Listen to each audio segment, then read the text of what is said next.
கர்த்தருடைய பரிசுத்த நாமத்திற்கு மகிமை உண்டாகட்டும். மலை பிரசங்கத்தின் மகிமை இன்றைக்கி எத்தனாவது பகுதி? 9வது பகுதியாக நாம் இன்றைக்கு மலை பிரசங்கத்துடைய மகிமையை நாம் தியானம் செய்ய போகிறோம். பரிசுத்த ஆவியானவர் நமக்கு உதவி செய்வாராக. தேவன் நம்மை பலப்படுத்துவாராக. ஆமெனா. இந்த கடந்த 8 பகுதிகளாக மத்தேயு சுவிசேஷ புத்தகம் 5ஆம் அதிகாரத்திலிருந்து 6ஆம் அதிகாரம் முழுக்க நம்ம பார்த்துருக்கிறோம். இன்றைக்கு 9வது பகுதியாக 7வது அதிகாரத்திலிருந்து நம்ம பார்க்க போகிறோம். ஆமென் சொல்லாமா? மலை பிரசங்கம் முழுக்க முழுக்க தேவன் நமக்கு கொடுத்த ஒரு மாபெரும் மகிமை. இதை நல்லா புரிந்து கொள்ள வேண்டும். இன்றைக்கி கொஞ்சம் நல்லா தேவன் இன்றைக்கி நமக்கு புரிந்து கொள்ள உதவி செய்வாராக. நம்ம ஏற்கனவே பார்த்தது போல் மனிதன் பாவம் செய்ததுமே மனிதனுக்குள்ள ஒரு பயங்கரம் கிரியை செய்ய ஆரம்பிச்சது. அது என்னன்னாக்கா மகாபாபிலோன். இந்த மகாபாபிலோனுக்குள்ளே மனுஷன் அகப்பட்டு கொண்டு தேவனை மகிமைப்படுத்த முடியாமல் தன்னைத்தான் மகிமைப்படுத்துகிறான். மகாபாபிலோன் அப்படின்னா என்னென்னா, ஒரு மனிதனுக்குள்ளே என்ன செயல்படுகிறது, எது பாவம் அப்படின்னு சொன்னாக்கா அரசியல், பொருளாதார, மதம், இது மூன்றுமே மனிதனுக்குள்ளே பின்னி பிணைந்து காணப்படும். அரசியல் அப்படின்னு சொன்னால் என்னென்னா, நான் தான் ராஜா. இதனுடைய பேஸ் என்னன்னாக்கா நீதி. மனிதனுக்குள்ள நீதி இல்லை, ஆனால் மனுஷன் பொய்யனாக இருக்கிறான். அதே சமயம் பொருளாதாரம், அதாவது அரசியலில் நான் ராஜான்னு சொல்கிறான். பொருளாதாரத்தை கொண்டு அவன் ஆளுகை செய்கிறான். இதுக்கு ரெண்டுத்துக்குமே எல்லாத்துக்குமே பேஸ் எதுன்னு சொன்னாக்கா இந்த மதம். இந்த மதம் என்று சொல்லுவது என்ன அப்படின்னாக்கா, உள்ளுக்குள்ள ஒரு தெய்வீகம் உள்ள கிரியை செய்கிறது. நியாயப்பிரமாணம் தான் இதனுடைய பயங்கரம். நியாயப்பிரமாண சுயநீதி தான் இந்த மதத்தினுடைய பயங்கரம். அரசியல், பொருளாதார, இந்த மதம் மனிதனுக்குள்ளே என்ன பண்ணுதுன்னா பயங்கரமாக கிரியை செய்யுது. இதனால் மனுஷன் என்ன பண்ணிட்டான்னா தேவனை விட்டு பின்வாங்கி தூர போயிட்டான். ஏனென்றால் ராஜ்யமும் வல்லமையும் மகிமையும் என்றென்றைக்கும் தேவனுடையவைகளே. கர்த்தராகிய இயேசு கிறிஸ்து சொல்லிட்டார், என்றென்றைக்கும் அப்படின்ற ஒரு வார்த்தையை அங்கே யூஸ் பண்ணியிருப்பார். என்னென்னைக்கும் தேவன் மகிமைக்கு பாத்திரராக இருக்கிறார். ஏனென்றால் அவர் என்றென்றைக்கும் இருக்கிறார்.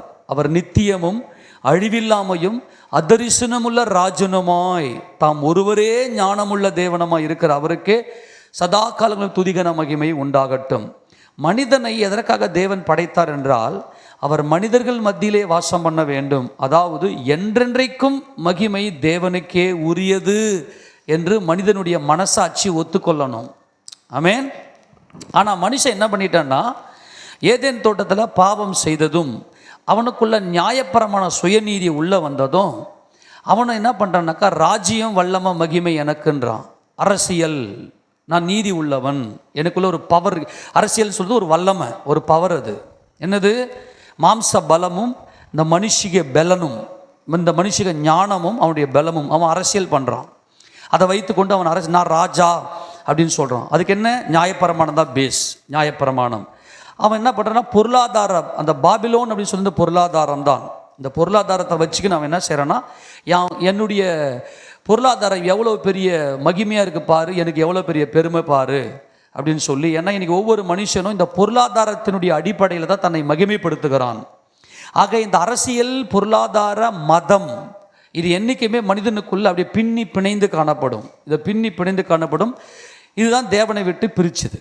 அப்போது மரணத்தின் கூர் பாவம், பாவத்தின் பலன் நியாயப்பிரமாணம். ராஜ்யமும் வல்லமையும் மகிமையும் என்றென்றைக்கும் தேவனுடையவைகளே. அந்த தேவனுடைய மகிமைக்கு எதிராக செயல்படுகிற ஒரு பயங்கரமான வல்லமை எதுன்னா மரணம், பாவம், நியாயப்பிரமாணம். இதெல்லாம் நம்ம ஏற்கனவே பல முறை பல டீச்சிங்கில் நம்ம பார்த்துட்டோம். ஆமெனா. அதெல்லாம் நீங்கள் மறுபடியும் ஞாபகப்படுத்தி வைத்துக் கொள்ளுங்க. ஆக மலை பிரசங்கத்துடைய மகிமை என்னன்னா, இந்த மகாபாபிலோன் என்கின்ற அந்த ஒரு வேசி, அந்த வேசியிலிருந்து ஆமென் பரம எருசலேம் என்கின்ற மணவாட்டிக்கு நேராக தேவன் நம்மை மகிமைப்படுத்துவது தான் இந்த மலை பிரசங்கத்தினுடைய மகிமை. அதில் மிக முக்கியமான பகுதிக்கு நாம் வந்திருக்கிறோம். 7ஆம் அதிகாரத்தை 1ஆம் வசனம் பார்க்க போகிறோம். மலை பிரசங்கமே முழுக்க முழுக்க தேவன் நமக்கு கொடுத்த மகிமை. எப்படி? நீ இதை செய்கிற, இப்படி செய்யாத, இதனால் எப்படிப்பட்ட விளைவு வரும், இப்படி செய், இது எப்படிப்பட்ட மகிமையை கொடுக்கும். ஆமேனா? அதைத்தான் நம்ம இந்த கடந்த 8 வாரங்களாக நம்ம பார்த்தோம். எப்படி நான் சொல்கிற கவனிங்க, 2 இருக்குது. ஒன்று இந்த வேசி மகாபாபிலோன். இவ யார் அப்படின்னு சொன்னால், இவ தான் திரளான தண்ணீர்கள் மேலே உட்கார்ந்துருக்கிற மகாவேசி. வெளிப்படுத்தின விசேஷம் 17ஆம் அதிகாரத்தில் இந்த வேசியை குறித்து சொல்லப்பட்டது. இதுதான் மகாபாபிலோன். எடுத்து வாசிங்க பார்க்கலாம். திரளான தண்ணீர்கள் மேலே உட்கார்ந்துருக்கிற வேசி 4ஆம் வசனத்தை வாசிங்க பார்க்கலாம். 17:4. அந்த ஸ்திரீ ரத்தாம்பரமும் சிவப்பான ஆடையும் தரித்து பொன்னினாலும் ரத்தினங்களினாலும் முத்துக்களினாலும் சிங்காரிக்கப்பட்டு தன் வேசித்தனமாகிய அருவருப்புகளாலும் அசுத்தத்தாலும் நிறைந்த பொற்பாத்திரத்தை தன் கையிலே பிடித்திருந்தால். இதுதான் அந்த போதை இல்லையா? இந்த வால்யூம் கொஞ்சம் கம்மி பண்ணுடா. நல்லா கவனிங்க, இதுதான் போதை. நல்லா கவனிங்க, இந்த போதை என்ன செய்யுதுன்னா தேவனை விட்டு பிரிச்சிருது. என்ன பண்ணுது? தனக்குத்தானே பெருமை தேடுது. நல்லா கவனிங்க, மகிமையெல்லாம் யாருக்கு? தேவனுக்கு. ஒவ்வொரு மனுஷனும் பெருமையில் வெந்து போயிட்டான். ஆனால் இந்த தேவன் என்ன செய்கிறாருன்னா, இந்த ஸ்திரீ, இந்த வேசி, இந்த மகாபாபிலோனை விட்டு வெளியே வந்துட்டு இங்கே பரிசுத்த அந்த நகரமாகிய பரம எருசலேம், புதிய எருசலேம், அந்த மகிமையின் எருசலேம், அதுக்குள்ளே வாங்க அப்படின்னு சொல்லி தான் இங்கே ஆண்டவர் நம்மளை அழைக்கிறார். 21ஆம் அதிகாரத்தில் வாசிங்க பார்க்கலாம். 2ஆம் வசனம் 21:2. யோவானாகிய நான் புதிய எருசலேமாகிய பரிசுத்த நகரத்தை தேவனிடத்தில் இருந்து பரலோகத்தை விட்டு இறங்கி வர கண்டேன். அது தன் புருஷனுக்காக அலங்கரிக்கப்பட்ட மணவாட்டியை போல ஆயத்த பண்ணப்பட்டிருந்தது. ஆமா, இது ஆயத்தமாக்கப்பட்டிருந்துச்சு. ஆமேனா? இது என்னது? பரம எருசலேம். அப்போ மலை பிரசங்கத்தினுடைய நோக்கமே என்னன்னா நமக்கு மகிமையை கொடுப்பது. ஆமேன்? புரிஞ்சு போச்சா? அந்த மகா வேசிலிருந்து வெளியே வந்துட்டு மகிமைக்குள்ள நீங்க நிரப்புங்க. தேவனுடைய மகிமையை அடைந்த, நல்ல வசனம் தெளிவு சொல்லுது, தேவனுடைய மகிமையை அடைந்த அந்த பரம எருசலேம் என்று சொல்லி 10ஆம் வசனத்தை வாசிக்க பார்க்கலாம். பெரிதும் 9 வாசிங்க. பின்பு கடைசியான 7 வாதைகளால் நிறைந்த 7 கலசங்களை உடைய அந்த 7 தூதரில் ஒருவன் என்னிடத்தில் வந்து, நீ இங்கே வா, ஆட்டுக்குட்டியானவருடைய மனைவியாக மணவாட்டியை உனக்கு காண்பிக்கிறேன் என்று சொல்லி பெரிதும் உயரமுமான ஒரு பர்வதத்தின் மேல் என்னை ஆவியில் கொண்டு போய் தேவனுடைய மகிமையை அடைந்த, அதுதான் மலை பிரசங்கத்தினுடைய மகிமையே. என்னன்னா, மகாபாபிலோனை விட்டு வெளியே வந்து தேவனுடைய மகிமைக்குள்ள பங்கடைங்க. தேவனுடைய மகிமையை அடைந்த எருசலேம் ஆகிய பரிசுத்த நகரம் பரலோகத்தை விட்டு தேவனிடத்தில் இருந்து இறங்கி வருகிறதை எனக்கு காண்பித்தார். எல்லா கரங்களும் சொல்லாமா? இந்த மகிமையை தான் தேவன் இன்னைக்கு நமக்கு காண்பிக்கிறார். கர்த்தராகிய இயேசு கிறிஸ்து இந்த மகிமைக்குள்ளாக நாம் பிரவேசிக்க வேண்டும் என்று சொல்லி, அவளை விட்டு வெளியே வந்து விடுங்கள், இந்த மகிமைக்குள்ளே பிரவேசிங்கள் என்று சொல்லி கர்த்தர் நமக்கு வெளிப்பட்டு பார்க்கிறோம். கடந்த 8 பகுதிகளாக அரசியல் பாபிலோன், அந்த அரசியல் பாபிலோனில் வந்து ஒரு பவர், அந்த மாம்சீக பலனை வைத்து மனுஷன் என்ன பண்ணுறான்னாக்கா நான் என் அப்படின்னு சொல்லி அவன் வேலை செய்கிறான். அதை தான் நம்ம என்ன பண்ணோம், 5ஆம் அதிகாரத்திலிருந்து நம்ம அப்படியே சொல்லணும். 5ஆம் அதிகாரம் 1ஆம் வசனத்திலிருந்து 6ஆம் அதிகாரம் 18வது வசனம் வரைக்கும் நம்ம என்ன செய்தோம்னாக்கா அரசியல் பாபிலோனை விட்டு எப்படி வெளியே வரணும் என்பதையும், 6ஆம் அதிகாரம் 19வது வசனத்திலிருந்து 6ஆம் அதிகாரம் முடிய, அதாவது 6ஆம் அதிகாரம் 34வது வசனம் வரைக்கும் பொருளாதார பாபிலோனை விட்டு எப்படி வெளியே வரணும்னு சொல்லி கர்த்தர் பேசினார். இப்போ மத பாபிலோன், இந்த மத பாபிலோன் இருக்கு இல்லையா, இந்த மத பாபிலோன் வந்து பயங்கரமானது. இதுதான் எல்லாத்துக்குமே பேஸ். நியாயப்பிரமாணம், மரணத்தின் கூர் பாவம், பாவத்தின் பலன் நியாயப்பிரமாணம், ராஜ்யமும் வல்லமையும் மகிமையும், இந்த மூணையும், இந்த மரணம், பாவம், நியாயப்பிரமாணத்தை அப்படியே கம்பேர் பண்ணி பார்த்தா தான், இதை ஸ்டடி பண்ணால் தான் இதெல்லாம் நமக்கு புரியும். இதை நம்ம ஏற்கனவே பார்த்துட்டோம், அதை நல்லா புரிந்து கொள்ளுங்க. சரி, இப்போது இந்த மத பாபிலோன் எப்படி நமக்குள்ள கிரியை செய்து என்பதை 7ஆம் அதிகாரத்தில், மத்திய சுவிசேஷம் 7ஆம் அதிகாரத்தில் 1லிருந்து 14 வசனங்கள் வரைக்கும் தனக்குத்தானே ஒரு சுபாவ ரீதியாக, நல்லா கவனிங்க, ஒவ்வொரு மனிதனுக்குள்ளும் செயல்படக்கூடிய இந்த மத பாபிலோன், இந்த மகா பாபிலோன் எப்படி தனக்குத்தானே செயல்படுது, நான் சொல்றது புரிஞ்சுக்க முடியுதா? தனக்குத்தானே அவனுடைய சுபாவம், அவனுடைய யதார்த்தம் எப்படி செயல்படுகிறது என்பதை 7ஆம் அதிகாரம் 1ஆம் வசனத்திலிருந்து 14வது வசனத்து வரைக்கும் ஆண்டவங்க பேசியிருப்பார். 15லிருந்து 29 வரைக்கும் சமுதாயத்தில் அவங்க எப்படி இந்த பாதிப்பை கொடுக்குறாங்க என்பதை குறித்து பேசியிருப்பார். நான் சொல்றது புரிஞ்சுக்க முடியுதா? 7ஆம் அதிகாரம் 1லிருந்து 14வது வசனம் வரைக்கும் இந்த மத பாபிலோன் அது எப்படிப்பட்ட பயங்கரமானது, அது எப்படி ஒரு மனிதனுக்குள்ளே கிரியை செய்யுது, ஜென்ம சுபாவமாகவே நேச்சுரலாகவே அவனுக்குள்ளே எப்படி இருக்குது, என்பதை குறித்து பேசியிருப்பார். அது இயல்பாக வெளிப்படும் அவருடைய யதார்த்தம், ஒரு மனிதனுடைய யதார்த்தம் எப்படி வெளிப்படுது. அடுத்தது 15-29 வரைக்கும் அவர்கள் எப்படி சமுதாயத்தை கெடுக்கிறார்கள் இந்த மத பாபிலோனுக்குள்ள இருக்கிறவங்க என்பதை குறித்து பேசுகிறார். ஆக உலகத்தில் இருக்கிற ஒவ்வொரு மனிதனுமே இந்த பாபிலோனுக்குள்ள அகப்பட்டிருக்கிறான். அத்தனை மனுஷனுமே இதை நல்லா எனக்கு புரிஞ்சுக்க போறோம். இப்போ எடுத்து வாசிங்க பார்க்கலாம், 7வது அதிகாரம் 1 வாசிங்க பார்க்கலாம். நீங்கள் குற்றவாளிகள் என்று தீர்க்கப்படாதபடிக்கு மற்றவர்களை குற்றவாளிகள் என்று தீர்க்காதிருங்கள். இது பயங்கரம். நியாயத்தீர்ப்பு யாருடையது? தேவனுடையது. யாவரையும் நியாயந்தீர்க்க போகிறார் தேவன். ஏனென்றால் அவர்தான் சர்வ வல்லவர், எல்லாவற்றையும் சிருஷ்டித்தவர், தேவனாகிய கர்த்தர், பரமண்டலங்கள் இருக்கிற பரமபிதா. அவர்தான் சகலத்தையும் சிருஷ்டித்தார். ஆக யார் தான் நியாயம் தீர்க்கணும் அப்படின்னா தேவன் தான் நியாயம் தீர்க்கணும். இதை தான் பேதுரு ரொம்ப அருமையாக சொல்லியிருப்பார். 1 பேதுருவின் புத்தகத்தில் 1 பேதுருவின் புத்தகம் 2வது அதிகாரம் 1ஆம் அதிகாரம் 17. 1 பேதுரு 1வது அதிகாரம் 17ஆம் வசனத்தை வாசிக்கலாம். அன்றியும் பட்சபாதம் இல்லாமல், நல்லா கவனிங்க, பட்சபாதம் இல்லாமல் அவனவனுடைய கிரியைகளின்படி நியாயம் தீர்க்கிறவரை நீங்கள் பிதாவாக தொழுது கொண்டு வருகிறபடியால் இங்கே பரதேசியாய் சஞ்சரிக்கும் காலமளவும் பயத்துடனே நடந்து கொள்ளுங்கள். பட்சபாதம் இல்லாமல், நம்முடைய தேவன் பட்சபாதம் இல்லாதவர். நமது ஆண்டவராகிய இயேசு கிறிஸ்துவை கொண்டு சகலத்தையும் நியாயம் தீர்க்க போகிறார். கர்த்தராகிய இயேசு கிறிஸ்து எப்படி நியாயம் தீர்ப்பார் அப்படின்னாக்கா, நீதியின்படி, பிதாவாகிய தேவனுடைய நீதியின்படி எல்லாரையும் அவர் என்ன செய்வார்னா நியாயம் தீர்ப்பார். நியாய தீர்ப்பு செய்யக்கூடிய அதிகாரம் முழுவதையும் குமாரனுக்கு கொடுத்திருக்கிறார். ஆக நியாய தீர்ப்பு யாருடையது என்றால் தேவனுடையது. ஆனால் அப்படி இருந்தும் இன்னைக்கு மனுஷங்க என்ன பண்ணுவாங்கன்னா, மற்றவர்கள் செய்கிற குறைகளை நல்ல கண்ணை விட்டு ஃபோக்கஸ் பண்ணி பார்த்து அவங்கள குறை சொல்லுவாங்க. மகா பாபிலோனுடைய பயங்கரமான ஒரு உச்சகட்டம் என்ன அப்படின்னாக்கா, மற்றவர்களை குறை சொல்லுகிற ஒரு பயங்கரம். இதுதான் பரிசேய ஆவி. இந்த பரிசேய ஆவி என்பது சாதாரணமானது அல்ல. உலகத்தில் இருக்கிற எல்லா மனிதனுக்குள்ளும் கிரியை செய்கிற ஒரு பயங்கரமான வஞ்சகம்தான் இந்த குறை சொல்லுகிற ஆவி. அதுக்கு காரணம் என்னன்னா, நான் நீதி உள்ளவன் அப்படின்னு மனுஷன் நம்பிக்கின்னு உட்காந்துங்கிறான். பயங்கரமான பச்சை பொய். ஏன்னா வேதம் என்ன சொல்லுதுன்னா, முதல்ல இந்த நியாயத்தீர்ப்பு யார் நமக்கு கொடுக்க போகிறது? பிதாவாகிய தேவன் அவனுடைய கிரியைகளின்படி பட்சபாதம் இல்லாமல் நியாயந்திருக்க போகிறார். இந்த நியாயந்திருக்கிற அதிகாரத்தை குமாரனாகிய தேவனுக்கு பிதாவாகிய தேவன் பூரணமாய் கொடுத்திருக்கிறார். அதை பாருங்க, திருப்பி கொள்ளுங்க பார்க்கலாம். யோவான் சுவிசேஷ புத்தகம் 5வது அதிகாரம், யோவான் சுவிசேஷ புத்தகம் 5வது அதிகாரம் 21 வாசிக்க பார்க்கலாம்.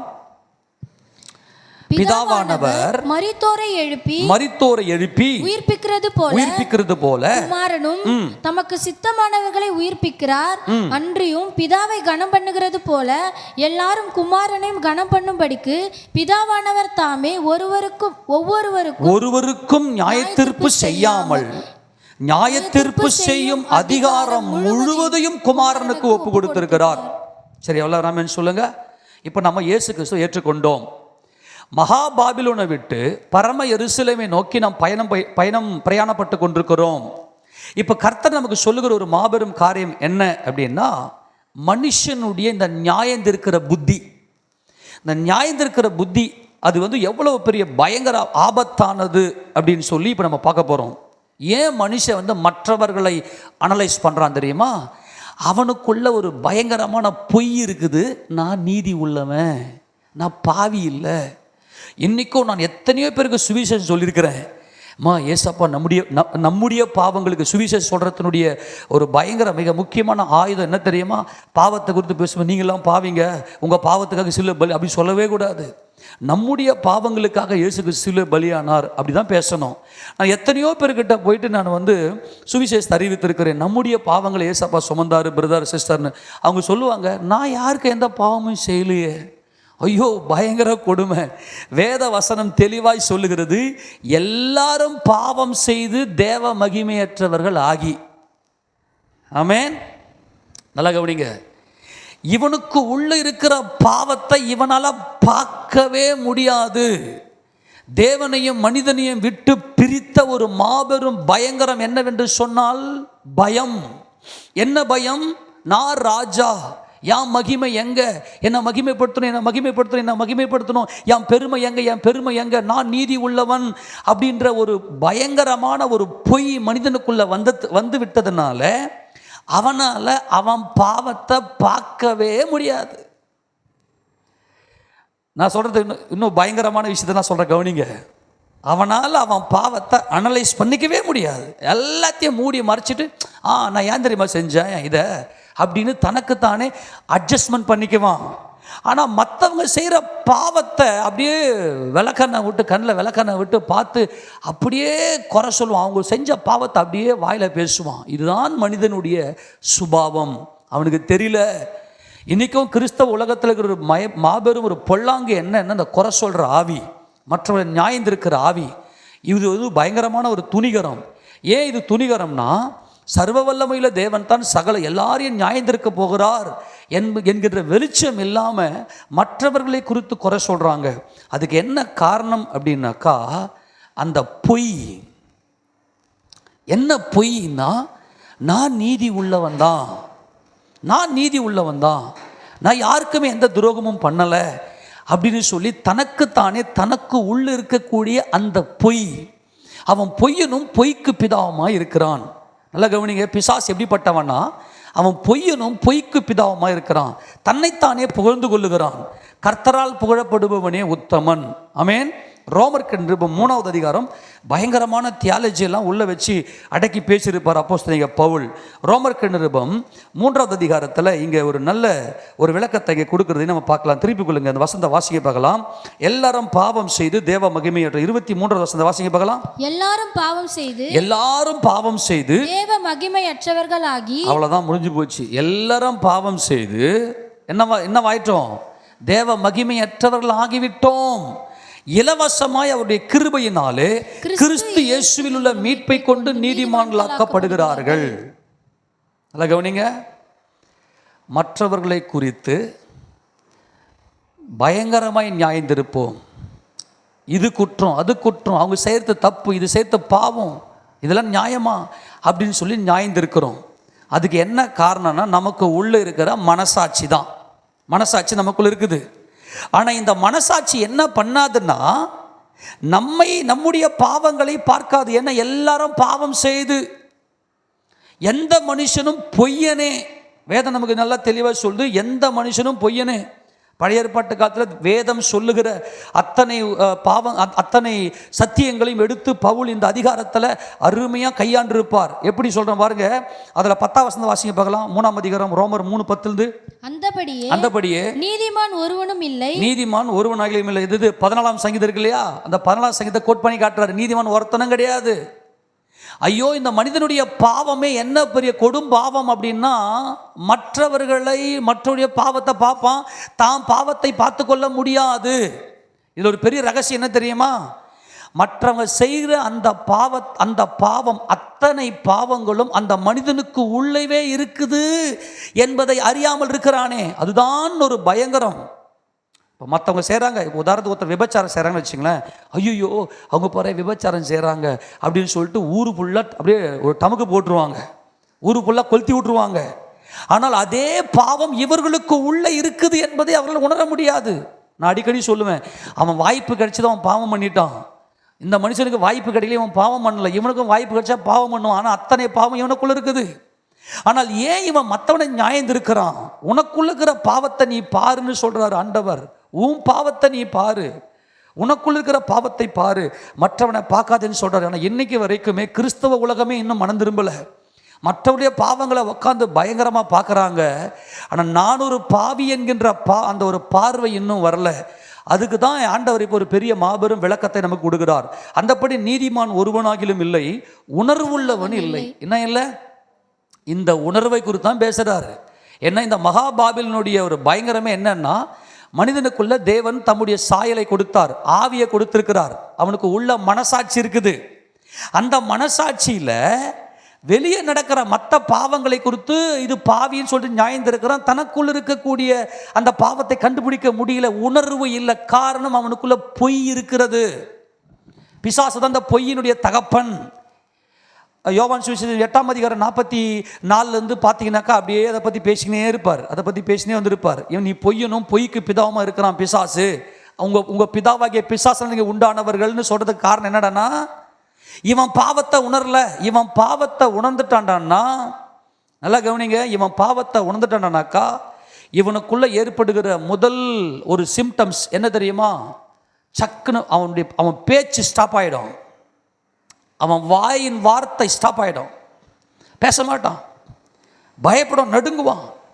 எப்பொழுது ஒரு மனிதனுக்குள்ளே இந்த ஒரு நடுக்கம் வரும்னாக்கா, இவன் கர்த்தராகிய இயேசு கிறிஸ்துவோடு கூட சிலுவையில் மரித்து அடக்கம் பண்ணப்பட்டு உயிர்த்தெழுந்த அனுபவத்துக்குள்ளே வந்தால் தான் பேச்சு ஸ்டாப் ஆகிடும். ஆண்டவர் தமது சாயலாக மனிதனை படைத்தார், தமது ரூபத்தின்படி மனிதனை படைத்தார். தேவன் பேசுகிறவர், ஒன்றுமில்லாமையிலிருந்து ஒன்றை சிருஷ்டித்து பேசுகிறவர். அவருக்கு ரொம்ப ஆசை, என் பிள்ளைங்க என்னை போல விசுவாசத்தில் பேசணும்னு.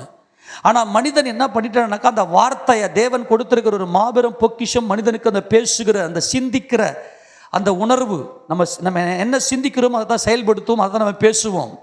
அப்போ மனிதனுக்குள்ளே என்ன வந்துருச்சுனாக்கா, இந்த பேச்சு, அவனுடைய பேச்சு ரொம்ப முக்கியம்.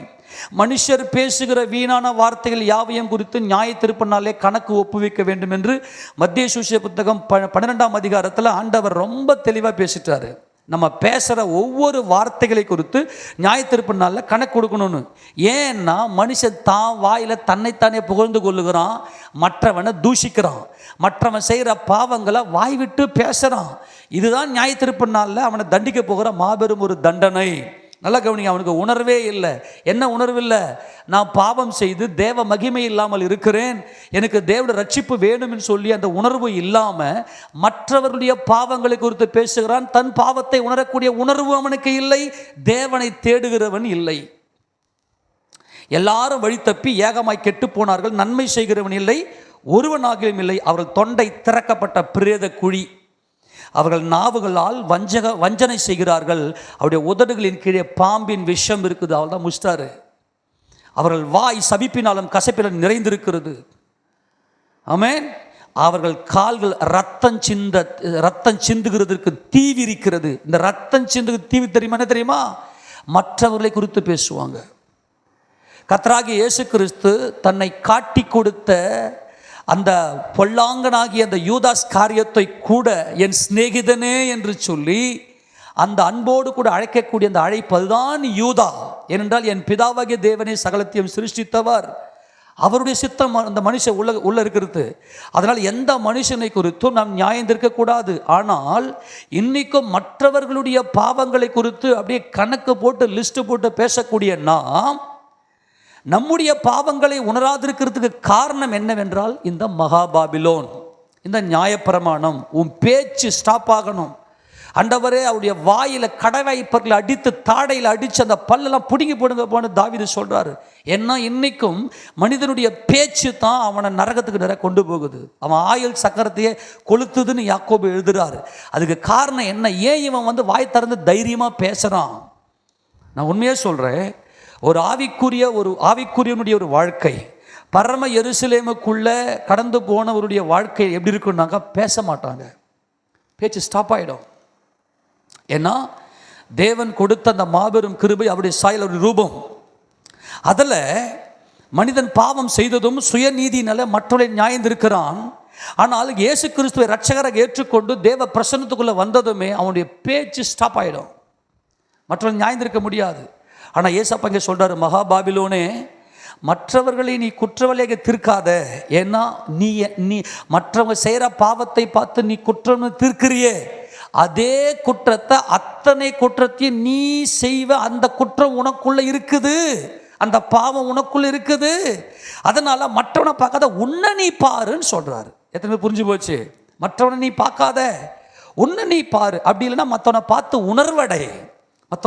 உணர்வடைஞ்சு இந்த பாவம் எனக்குள்ள இருக்குதே, இதனை எப்படி மேற்கொள்ளணும் அப்படின்னு சொல்லி உன்னை நீயே தயார்படுத்திக் கொள் என்று சொல்லி கர்த்தர் இங்கே சொல்றாரு. இதை நீங்க தொடர்ந்து வாசிக்க போலாம். 3:15 வாசிக்க போலாம்.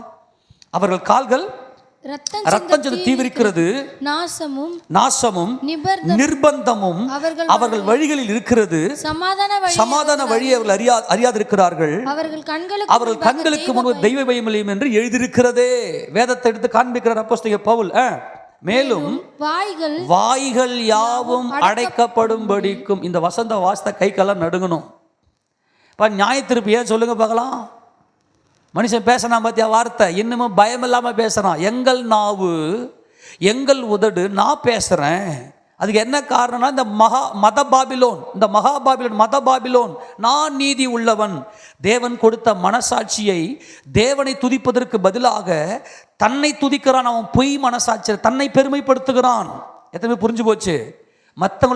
மற்றவர்களை குற்றப்படுத்தினா தான் தனக்கு பெருமைச்சே. அவன் பாரு இப்படி செய்கிறான் பாரு, நான் செய்யலை பாரு, நான் எவ்வளோ பெரிய நீதிமான் பாரு அப்படின்னு தன்னைத்தானே புகழ்ந்து கொள்கிறான். ஆனால் அந்த ரங்கத்தில் அந்த பாவத்தை செய்வான்.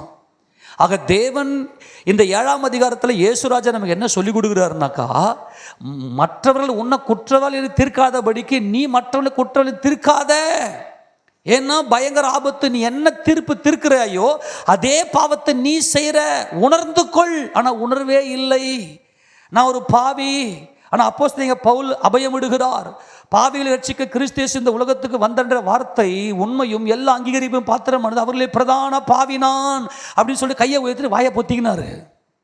யோபு சொல்ற, ஆண்டவரே என் வாயை பொத்திக்கிறேன், தேவரீரோடு பேச துணிந்தேன், என் வாயை பொத்திக்கிறேன், தூளிலும் சாம்பலிலும் மனஸ்தாபப்படுகிறேன். அந்த மனஸ்தாபப்பட்டான்னாவே ஒரு மனிதன் தேவனுக்குள்ள நெருங்கிட்டானா அவன் வாயை மூடுவான். எந்த சிந்தையும் வராது. தேவன் சொன்னா பேசுவான். ஆனால் இன்னைக்கு நம்ம வாயை திறந்தாவே மற்றவர்களை குற்றப்படுத்தி கொண்டே இருக்கிறோம். சில சகோதரிமார்களை மேக்சிமம் எல்லாரையும் எடுத்துங்க பார்க்கலாம், கணவனை அப்படியே குறை சொல்லிக்கினே இருப்பாங்க. அதே போல் சில கணவன்களை போய் டச் பண்ணிப்பாங்க, அப்படி சுவிட்ச் போடுங்க பார்க்கலாம். மனைவியை பற்றி குறை சொல்லிக்கினே இருப்பாங்க, தான் பாவத்தை உணர மாட்டாங்க. நான் சிம்பிளாக சொல்லி கொடுத்துட்டேன், நான் அனுபவிக்கிற துன்பத்துக்கு நான் தான் காரணம்னு சொல்லி. ஆமேனா?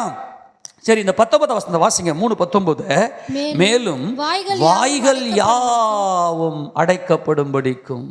இன்னைக்கு யான் வாயி 12ஆம் சங்கீதம் 4ஆம் வசனத்தை வாசித்தோம்னா, யான் வாயி நான் பேசுவேன் அப்படின்னு சொல்கிறான் ஆண்டவர். இந்த துன்மார்க்க ஜனமெல்லாம் அந்த வசனத்தை வாசிக்க போகலாம். யான் வாயி நான் பேசுவேன் அப்படின்னு பேசுகிறான் ஆண்டவர். எடுத்து வாசிங்க பார்க்கலாம். 12ஆம் சங்கீதம் 4ஆவது வசனம். அவர்கள் எங்கள் நாவுகளால் மேற்கொள்ளுவோம், எங்கள் உதடுகள் எங்களுடையது, யார் எங்களுக்கு ஆண்டவன் என்று எங்களுக்கு. இப்ப என்ன சொல்றான் தெரியுமா? யார் எங்களுக்கு ஆண்டவர்? எங்க வாய் நாங்க பேசுவோம். சில பேர் வாயை திறந்த அசிங்கமா மற்றவங்களை பத்தியே பேசுவாங்க. இதுதான் மகா பாபிலோன். ஆனா உணர்வே இருக்காது அவனுக்கு தான் பாவத்தை உணர்ந்து கொள்ளக்கூடியதுக்கு. என்ன, எல்லாரும் பாவம் செஞ்சோம். ஒரே மனுஷன் பாவம் செய்தார். அந்த ஒரே மனிதனாலே பாவமும் அந்த பாவத்தினாலே மனிதனுக்குள்ளே மரணமும் உலகத்திலே பிரவேசித்து விட்டது. எல்லாரும் உலகத்தில் செய்கிற அத்தனை பாவமும் அத்தனை மனிதனுக்குள்ளும் இருக்கிறது. ஆனால் உணர்ந்து கொள்ள முடியாமல் இருக்கிறானே, அதுதான் மகா பாபிலோன். எத்தனை சொல்றது புரிஞ்சுக்க முடியுது? அவன் பாவத்தை உணர்ந்து கொள்ள முடியாதபடி இருக்கிற அந்த ஒரு பயங்கரம் தான் மகா பாபிலோன். வாய்கள் யாவும் அடைக்கப்படும். என்ன, இந்த வாயை வச்சுக்கின்னு மற்றவனை நியாயம் திருத்துக்கினே இருக்கிறான். ஏன்னா அதுக்கு காரணமே அவன் சிந்தனையில் அந்த அந்த அந்த எண்ணங்கள் சுரந்து கொண்டே இருக்கிறது. அதுதான் இப்போ ஆண்டவர் சொல்கிறார். இங்கே 19ஆம் வசனத்தில் பவுல் சொல்ற பாருங்களேன். மேலும் வாய்கள் யாவும் அடைக்கப்படும்படிக்கும் உலகத்தார் யாவரும் தேவனுடைய ஆக்கினை தீர்ப்புக்கு ஏதுவானவர்கள் ஆகும்படிக்கும். உலகத்தில் இருக்கிற அத்தனை பேருமே ஆக்கினை தீர்ப்புக்கு ஏதுவாக போகிறான். காரணம் என்னன்னா அவன் வாய். அப்போ ஊமைங்கள்லாம் என்னன்னு சொல்லிட்டு நீங்கள் கேட்கலாம். வாய் பேச முடியாத ஊமையாக இருக்கிறாங்களே, அவங்களுக்கு சிந்தனையிலேயே அந்த பேச்சு வந்துக்கினே இருக்கும். அவங்க ஆத்மாவில் அந்த பேச்சு நடந்துக்கினே இருக்கும். அவங்க வாய் பேச முடியுது, ஆனால் சிந்தனையில் அந்த எண்ணங்கள் ஓடிக்கினே இருக்கும். ஆக அவங்க அந்த எண்ணங்களும் சகல எண்ணங்களும் நியாயந்திருக்கப்படுகிற காலம் இனி இருக்கிறது என்று பிரசங்கி எழுதுகிறார். ஆக இந்த எண்ணங்கள், அந்த பேச்சுகள், அந்த வார்த்தை, அதிலையும் நம்ம அறிக்கை சேர்த்து இன்னும் ரொம்ப கொடுமை. அதுக்கு என்ன காரணம்னா, கர்த்தர் இது நமக்கு ஒரு வாய்ப்பை கொடுத்திருக்கிறார். உன் பாவத்தை நீ உணர்ந்துக்க, கல்வாரி சிலுவையை நோக்கிப்பார், நீ பண்ண எத்தனை காரியங்களுக்கு ஒரு விடுதலை உண்டுன்னு சொல்லி. ஆனால் நியாயத்தீர்ப்பே எதற்காக அப்படின்னா, ஆதாமே நீ எங்கே இருக்கிறாய் அப்படின்னு சொன்னால் வாய்த்தை சொல்கிறார். நான் நிர்வாணியாக இருக்கிறதுனால் நான் தோட்டத்தில் பயந்து ஒழிஞ்சிக்கினேன் அப்படின்னு சொன்னார். அந்த வாயின் வார்த்தையிலிருந்தே நியாயந்தீர்க்கப்பட போகிறார். ஆக மனிதன் அத்தனை பேரும் நியாயத்தீர்ப்புக்கு ஏதுவாக இருக்கிறான். எதுக்குன்னா வார்த்தை. அவன் பேசுவான், தான் பெருமை பற்றியே பேசுவான். அவன் வாயை திறந்தான் தான் பெருமை பேசுவான். நான் ஏன் செய்யலையே, நான் இதை பண்ணலையே, நான் யார் தெரியுமா, நான் எவ்வளோ இரக்கம் உள்ளவன் தெரியுமா, தன்னைத்தானே பேசிக்குவான். நான் எவ்வளோ அன்புள்ளவன் தெரியுமா. உன்னை மற்றவன் தேவன் சொல்லட்டும், கர்த்தரால் புகழப்படுபவனே உத்தமன், தன்னைத்தான் புகழ்ந்து கொள்கிற உத்தமன் அல்ல. இது பயங்கரமான பொல்லாப்பு. உங்களுக்கு அன்பாய் சொல்லுகிறேன். அப்போ வாய்கள் அத்தனையும் அடைக்கப்படும் நியாய தீர்ப்பு நாளில் அவன் வாயை மூடுருவான் பாருங்க. இன்னைக்கு இந்த பூமியில் பேசின ஒவ்வொரு வார்த்தைகளை குறித்தும் நியாய தீர்ப்பு நாளிலே கணக்கு ஒப்புவிக்க வேண்டும். அந்த வசந்த வாசிங்க இயேசு சொல்லுவார் இல்லையா, மத்திய சுவிசேஷ புத்தகம் 12ஆம் அதிகாரத்தில் இந்த வாயின் வார்த்தைகள் எப்படிப்பட்டது என்பதை குறித்து 12ஆம் அதிகாரம், மத்திய சுவிசேஷ புத்தகம் 12ஆம் அதிகாரம் 36வது வசனத்தை வாசிக்க பார்க்கலாம். மனுஷர் பேசும் வீணான வார்த்தைகள் யாவையும் குறித்து நியாயத்தீர்ப்பு நாளிலே கணக்கு ஒப்புவிக்க வேண்டும் என்று உங்களுக்கு சொல்லுகிறேன். ஏனெனில் உன் வார்த்தைகளினாலே நீதிமான் என்று தீர்க்கப்படுவார். உன்னை நீயே நீதிமான்னு சொல்லிக்கிற, ஐயோ கொடுமை பாவம், நீ பாவியா இருக்க, நீதிமான் ஒருவனாகிலும் இல்லை. ஒரு நல்ல ஆவிக்குரிய ஒரு ஒரு ஒரு மனுஷன் எப்படிப்பட்டவன் தெரியுமா? என்னுடைய குறைகளை யாராவது சொல்ல மாட்டாங்களா? என்னை பற்றி யாராவது சொல்ல மாட்டாங்க, என்னுடைய கேரக்டரை பற்றி யாராவது, ஏன்னா என்னுடைய கேரக்டர் என்னுடைய இயல்பில் யதார்த்தத்தில் வெளிப்பட்டுரும். என்னை பற்றி யாராவது சொல்ல மாட்டாங்களா, என் குறைகளை சொல்ல மாட்டாங்களா அப்படின்னு சொல்லி அவங்க என்ன பண்ண, ஏங்கினே சக்க கிளியர் பண்ணிக்கினே இருப்பாங்க, தங்களை சுத்திகரிச்சுக்கினே இருப்பாங்க. ஏனென்றால் அவர் சுத்தமுள்ளவராக இருக்கிறது போல தன்னை சுத்திகரித்துக் கொள்ளுகிறான். இதுதான் பரம எருசலேமினுடைய மகிமையை தேவன் நமக்கு காண்பிப்பது. ஆனால் நல்லா கவனிங்க, ஆனால் மகா பாபிலோனுக்குள்ள அடிமைப்பட்டு போய் கிடக்கிறவன ஒரு சின்ன வார்த்தையை சொன்ன சர்ன்னு சீருவான், நல்ல பாம்பு மாதிரி சீருவான். அதுக்கு காரணமே இந்த பாம்பு. அவனால் எந்த ஒரு கரெக்ஷனையும் ஏற்றுக்கவே முடியாது. ஈஸியாக கண்டுபிடிச்சிடலாம். நீங்கள் வேதத்தை நல்லா ஆராய்ச்சி பண்ண சைக்காலஜி ஈஸியாக தெரிஞ்சிடும் உங்களுக்கு. யார் எந்தெந்த ஆவியில் செயல்படுறான்னு ஈஸியாக கண்டுபிடிச்சிடலாம். இப்போ 37 வசனம் மறுபடியும் வாசிக்க போகலாம். ஏனெனில் உன் வார்த்தைகளினாலே நீ நீதிமான் என்று தீர்க்கப்படுவாய், அல்லது உன் வார்த்தைகளினாலே குற்றவாளி என்று தீர்க்கப்படுவாய் என்றார். நீ என்ன தெரியுமா சொன்ன, ஒன்று நீ உன்னை நீதிமான் தீர்த்து கொள்ளுவ, அப்படி இல்லைன்னா உன் வாயிலேயே நீ உன்னை குற்றவாளின்னு தீர்த்து கொள்ளுவ. ஏன்? மற்றவனை நீ எந்த அளவில் நீ குற்றவாளின்னு தீர்க்கிறையோ அதே குற்றம் உனக்குள் இருக்கிறது. நீ செய்கிற அந்த ரங்கத்தில் செய்கிற ஒன்று. சில பேர் என்ன பண்ணுறான்னா வெளியரங்கமாக என்ன செய்கிறான், அவன் இப்போ உதாரணத்துக்கு சொல்கிறேனே, ஒருத்தன் ஏதோ ஒரு விபச்சார விஷயத்தில் கையும் மையமாக பிடிச்சி மாட்டிக்கிறான். சே அவன் பாடுறா எப்படி செஞ்சுட்டான் பாடுறான் இந்த குற்றத்தை அப்படின்னு நம்ம என்ன பண்ண வாய் திறந்து நம்ம சொல்லுவோம். ஆனால் அவன் செஞ்ச அதே விபச்சாரத்தை அந்த ரங்கத்தில் சிந்தனையில் அல்லது செல்ஃபோனில் அல்லது மற்றவர்கள் அதே பாவத்தை நீ ஏன் செய்கிறியே? நீ வாயை மூடிக்கின்னு ஸ்தோத்திரம் பண்ணு, ஆண்டவரே அந்த சகோதரனை சந்திங்க பண்ணி ஸ்தோத்திரம் பண்ணு. இதை தான் இயேசப்பா நமக்கு சொல்லிக் கொடுக்குறாரு. மகா பாபிலோனுடைய பயங்கரமே இந்த மத பாபிலோன். இந்த மத பாபிலோனில் தான், இந்த நியாயப்பிரமான சுயநீதியில் தான் மனுஷன் துணிகரமாக பேசுகிறான். நான் யாருக்கு எந்த பாவமும் செய்யலையே, என்ன ஏற்கனவே சொல்லிட்டேன், மனுஷன் நடிக்கிறான்னு சொல்லி. மனுஷன் ஒவ்வொருத்தரும் என்ன பண்ணுறான், நடிக்கிறான். தன்னைத்தானே என்ன பண்ணுறான், பெருமைப்படுத்தி கொண்டு நான் ஒரு நல்ல நீதிமான் அப்படின்னு சொல்லிட்டு நடிக்கிறான். ஆனால் தேவன் சொல்கிறார் நீதிமான் ஒருவனும் இல்லைன்னு. அப்போது இந்த 7ஆம் அதிகாரத்தில் எடுத்து வாசிக்க தொடர்ந்து இப்போ மறுபடியும் 1 வாசிக்க பார்க்கலாம். நீங்கள் குற்றவாளிகள் என்று தீர்க்கப்படாதபடிக்கு மற்றவர்களை குற்றவாளிகள் தீர்க்காதிருங்கள். ஏனெனில் நீங்கள் மற்றவர்களை தீர்க்கிற தீர்ப்பின்படியே நல்ல, ஏன்னா உனக்குள்ள மனசாட்சி இருக்குது. மற்றவன் பாவம் செய்யறான், அந்த பாவத்தை பார்த்து மனசாட்சியின்படி அவனை குற்றவாளின்னு தீர்க்கிற. இப்போ ஆண்டவர் சொல்கிற ஒரு மாபெரும் காரியம் என்ன தெரியுமா? அதே குற்றம் உனக்குள் இருக்கிறதுமா, அதே குற்றம் அதே பாவம் உனக்குள் இருக்கிறது. உன்னை பார்த்து கரெக்ஷன் பண்ணிக்க உன் ரட்சகர் நான் இருக்கிறேன். சிலுவையை நோக்கி பார்த்து மற்றவர்களை நீ குற்றவாளி நீ தீர்த்திராத, உட்காந்து நிதானிச்சு பாரு, அந்த குற்றம் எனக்குள்ளும் இருக்கிறது அப்படின்னு உன்னை கவனித்து பார்த்துக்க. வாயை திறக்காத. நியாயாதிபதி வாசற்படியில் நிற்கிறார் என்று யாக்கோபு எழுதுகிறார். இது பயங்கர சப்ஜெக்ட். வாயை மட்டும் மூடிட்டோம்னா எல்லா பிரச்சனைக்கும் தீர்வு வந்துருச்சு, குடும்ப சமாதானம் வந்துருச்சு. அன்வான்ட் ஸ்பீச், நான் சொல்கிறது அன்வான்ட் ஸ்பீச். நல்லா அன்பாக பேசணும். ஒருவர் பாரத்தை ஒருவர் சுமந்து கிறிஸ்துவின் பிரமாணத்தை நம்ம நிறைவேற்ற வேண்டும். தேவன் அன்புக்கு நம்மை அழைக்கிறார், வம்புக்கு நம்மை அழைக்கவில்லை. வம்பும் வீண் பேச்சும் புத்தீனமான அயுக்தமமான தர்க்கங்களும் இவைகளெல்லாம் விட்டு விலகு என்று தேவன் சொல்லுகிறார் நமக்கு. ஆனால் இருக்கக்கூடிய ஒரு பயங்கரமான மகா பாபிலோன் எதுன்னு சொன்ன, இந்த பரிசேய ஆவி எதுன்னு சொன்னால், நாங்கள்லாம் நீதிமான்கள். சேச்சா அவனா மாதிரி நான் கிடையாது, நான்லாம் எவ்வளோ பெரிய நீதிமான், எவ்வளோ பெரிய பரிசுத்தம்னு சொல்லிட்டு அசால்ட்டாக மற்றவங்கள நியாயந்திருக்கிறது. இது பயங்கரமான வஞ்சகமான நரித்தன ஓநாயினுடைய ஆவி. இதை கீழே சொல்லுவார், இந்த ஓநாய்கள் என்னெல்லாம் செய்யுன்னு சொல்லிட்டு. ஆனால் இங்கே 2வது வசனத்தில் ஆண்டவர் தெளிவாக சொல்கிறார், நீ என்ன ஜட்ஜ்மெண்ட் கொடுக்குறியோ அதே ஜட்ஜ்மெண்ட் உனக்குள்ளும் இருக்கிறது. ஆகையால் நீங்கள் மற்றவர்களுக்கு அளக்கிற அளவின்படியே உங்களுக்கும் அளக்கப்படும். இதை அப்போஸ்தலனாகிய பவுல் ரோமருக்கு நிருபம் 2வது அதிகாரத்தில் இன்னும் பக்கவ விளக்கத்தை கொடுக்கிறார். திருப்பி எழுத்து வாசிங்க பார்க்கலாம். ரோமருக்கு நிருபம் 2வது அதிகாரம் 1 வாசிங்க.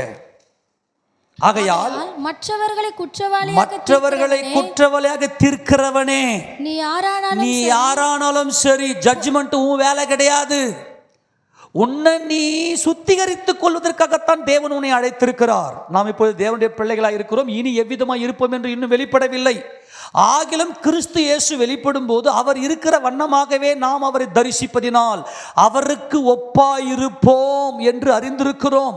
அவர் மேல் இப்படிப்பட்ட நம்பிக்கை உடைய எவனும் அவர் சுத்தம் உள்ளவராய் இருக்கிறது போல தன்னை சுத்திகரித்துக் கொள்ளுகிறான். இந்த சுத்திகரிப்புக்காகத்தான் தேவன் நம்மை சபைக்கு அழைத்திருக்கிறார். நீ ஒரு பாவி, கர்த்தராகிய இயேசு கிறிஸ்து ரத்தத்தினாலே, பரிசுத்த ஆவியுடைய பலத்தினாலே, தேவனுடைய வசனத்தினாலே உன்னை சுத்திகரித்துக் கொள்வதற்காக தேவன் நம்மை அழைத்திருக்கிறார். இன்னும் சுபாவம் மாறல. இதுதான் ஆதாமுடைய ஜென்ம சுபாவம். மற்றவங்களை நியாயந்திருக்கிறது,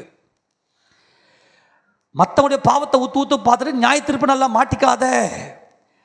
பரிசுத்த ஆவியானுடைய பலத்தினாலே பரம எருசலேமுக்குள்ள வரணும்னா மற்றவங்க செய்கிற அந்த பாவம் எனக்குள்ள இருக்குதான்னு தன்னை சுத்திகரித்துக் கொள்ளுவான். ஆனால் இவன் என்ன செய்யறான்னா, மற்றவர்களை குற்றங்களை தீர்க்கிறவனே, நீ யாரானாலும் சரி, உனக்கு போக்கு சொல்ல, சாக்கு போக்கு அன்றைக்கி சொல்ல முடியாது. இல்லை ஆண்டவரை, நான் ஏன் தெரியுமா சொன்ன ஆண்டவரை, நான் இதுக்கு தான் சொன்ன ஆண்டவர், அன்றைக்கி சாக்கு போக்கு சொல்லவே போக்கு சொல்ல உனக்கு இடம் இல்லை. நீ குற்றமாக தீர்க்கிறவைகள் எவைகளோ அவைகளை நீயே செய்கிறபடியால். இதுதான் விளக்கம், அவைகளை நீயே செய்கிறபடியால். இதை நான் வெளிப்படையா ஓப்பனா வச்சு என் தேவனுக்கு முன்பாக அர்ப்பணம், என் பார்வைக்கு நான் நீசனும் அர்ப்பணமாக இங்கே வச்சு வெளிப்படையால எடுத்து பேசணும். நான் இங்கே இந்த சத்தியத்தெல்லாம் இந்த உலகத்தில் ஏதோ ஒரு நியூஸை பார்க்குற, அதுக்கு ரொம்ப கேவலமாக இருக்குது அந்த செய்தி கேட்கறதுக்கு. நான் ஒன்று சொல்கிறேன், அந்த பாவம் எனக்கு உள்ளே இருக்கிறது என்பதுதான் சத்தியம். ஆண்டவரே, அந்த சூழ்நிலையில் இப்படிப்பட்ட ஒரு பாவத்துக்குள்ள நான் அகப்படும் போது நான் எப்படி என்னை நான் காத்துக்கொள்ள வேண்டும்? அவருடைய கிறிஸ்துவனுடைய சிலுவையினுடைய பலத்தில், பரிசுத்த ஆவியுடைய பலத்தில், கர்த்தருடைய வசனத்துடைய பலத்தில் எப்படி நம்மை காத்துக்கொள்ள வேண்டும் என்று நம்மை சுத்திகரித்துக் கொள்றது தான் தேவன் நம்ம அழைத்ததே தவிர, அவன் எவ்வளோ கொடுமைக்காரன்டா, அவன் எவ்வளவு பெரிய, என்ன எல்லாருடைய மனமும் பாதிக்கப்பட்டிருக்கிறது, எல்லாருடைய மனசுக்குள்ளும் அந்த ஒரு வியாதி இருக்கிறது, அந்த வாதம் இருக்கிறது, அதுதான் மரணம். அந்த ஒரு சைக்காலஜிக்கலாக பார்த்தீங்கன்னா அவனுக்கு பயங்கரமான சைக்காலஜி டிஸார்டர்லாம் எல்லாம் இன்னைக்கு மாட்டின்னு இருக்கிறான் இன்னைக்கு. அதனால் அவனுக்கு இன்னைக்கு உதாரணம் சொல்கிறேன், இப்போ கொல்கத்தாவில் ஒரு பாவத்தை அவன் நடத்தினான், அவன் மனம் பாதிக்கப்பட்டிருக்குது. அவனுக்கு நீதிப்படுத்தலை, நல்லா புரிஞ்சுக்கணும். அவனுக்கு சுவிசேஷம் போல, அவன் சுவிசேஷம் போயிருந்ததுனாக்கா எது பாவம்னு அவனுக்கு தெரிஞ்சிருக்கும். அவன் தெரியாமல் மனம் பாதிக்கப்பட்டு தான் இப்படிப்பட்ட கொடுமையான பாவத்துக்கு போகிறான். நம்மளாம் உட்காந்து ஓன்னு அழணும், ஆண்டவரே இப்படிப்பட்ட பாவங்கள் நடக்குது, அவரெல்லாம் போய் சந்திக்கப்பான்னு சொல்லி அதை விட்டு தேவையில்லாமல் இன்னைக்கு குற்றப்படுத்துறது பயங்கரம். அதே போல சூழ்நிலை ஒரு மனிதனுக்கு ஏற்படுனா எல்லாரும் அதே பாவத்தை செய்வான், தெரியுமா? இன்னைக்கு வெஸ்ட் பெங்காலில் நடந்த அந்த சம்பவம் நம்ம நினைக்கிறோம், இன்னைக்கு அவன் இப்படிப்பட்ட கொடுமையான பாவத்தை செஞ்சானுங்க, கொடூரமாக சகஜம், அது விவரிக்கவே முடியாத ஒரு பயங்கரம். நான் என்ன சொல்ல வரேன்னு புரிந்து கொள்ளணும். அந்த பாவத்தை எல்லாருமே செய்வான், எல்லாருக்குள்ள அப்படிப்பட்ட புத்தி இருக்கு. ஆனால் கர்த்தர் என்ன சொல்றாருன்னா, உனக்காக உன் ரட்சகர் நான் சிலுவையிலே பலியாக இருக்கிறேன். உனக்காக இப்போ உதாரணத்துக்கு சொல்கிறேனே, இப்போ பார்த்தீங்கன்னா இப்போ ஒரு நியூஸ் என்னென்னா, ஒரு சகோதரி வாஷிங் மிஷினில் போயிட்டு இன்னொருத்தருடைய குழந்தை எடுத்து போட்டு கொடூரமாக சகச்சிருக்கிறாங்க. ஏன் இப்படிப்பட்ட பாவம்? இந்த பாவம் எல்லாருக்குள்ள இருக்குது. அதே சூழ்நிலை ஒருத்தருக்கு ஏற்படுமேனா அந்த பாவத்தை செய்வாங்க. நான் என்ன சொல்கிறேன்னா, உட்காந்து உங்களுக்காகவும் இந்த சகோதர சகோதரிகள் அழுங்கள், ரட்சிப்பை கொடுங்கப்பான்னு சொல்லிட்டு அழுங்க. நான் என்ன சொல்ல வரேன்னாக்கா, தேவன் இங்கே என்ன சொல்கிறாருனாக்கா, நீ மற்றவ எந்த தீர்ப்பில் தீர்க்கிறியோ அந்த தீர்ப்பில் உன்னையே தீர்த்து கொள்றேன்றாரு. வாசியத, நீ குற்றமாக தீர்க்கிறவைகள் எவைகளோ அவைகளை நீ அவ்வளவுதான் முஸ்டாரு. அத்தனை நீ குற்றம்னு சொல்றியா? இன்னைக்கு வாஷிங் மிஷினில் போய் ஒரு சகோதரி போட்டது பயங்கரமான பாவம், 100% பாவம் தான். ஆனால் என் தேவனே அந்த சகோதரியை தொடுங்கப்பான்னு ஜெபம் பண்ணுங்க. அப்படிப்பட்ட ஆட்கள் எல்லாம் தொடுங்கப்பா, குற்றமாக தீர்க்காதிருங்கள். முடிஞ்சா ஜெபம் பண்ணுங்க அவங்களுக்காக. ஆனா குற்றமாக தீர்த்துடாத. உன் நன்மைக்கு பேசுறேன். அதே நீ அப்படி தீர்க்கும் போதே அந்த ஜட்ஜ்மெண்ட் உன் தலைமையில வந்துதுன்னு சொல்றாரு. கொஞ்சம் கவனி, ஊரு கதையை பேசுற நீ.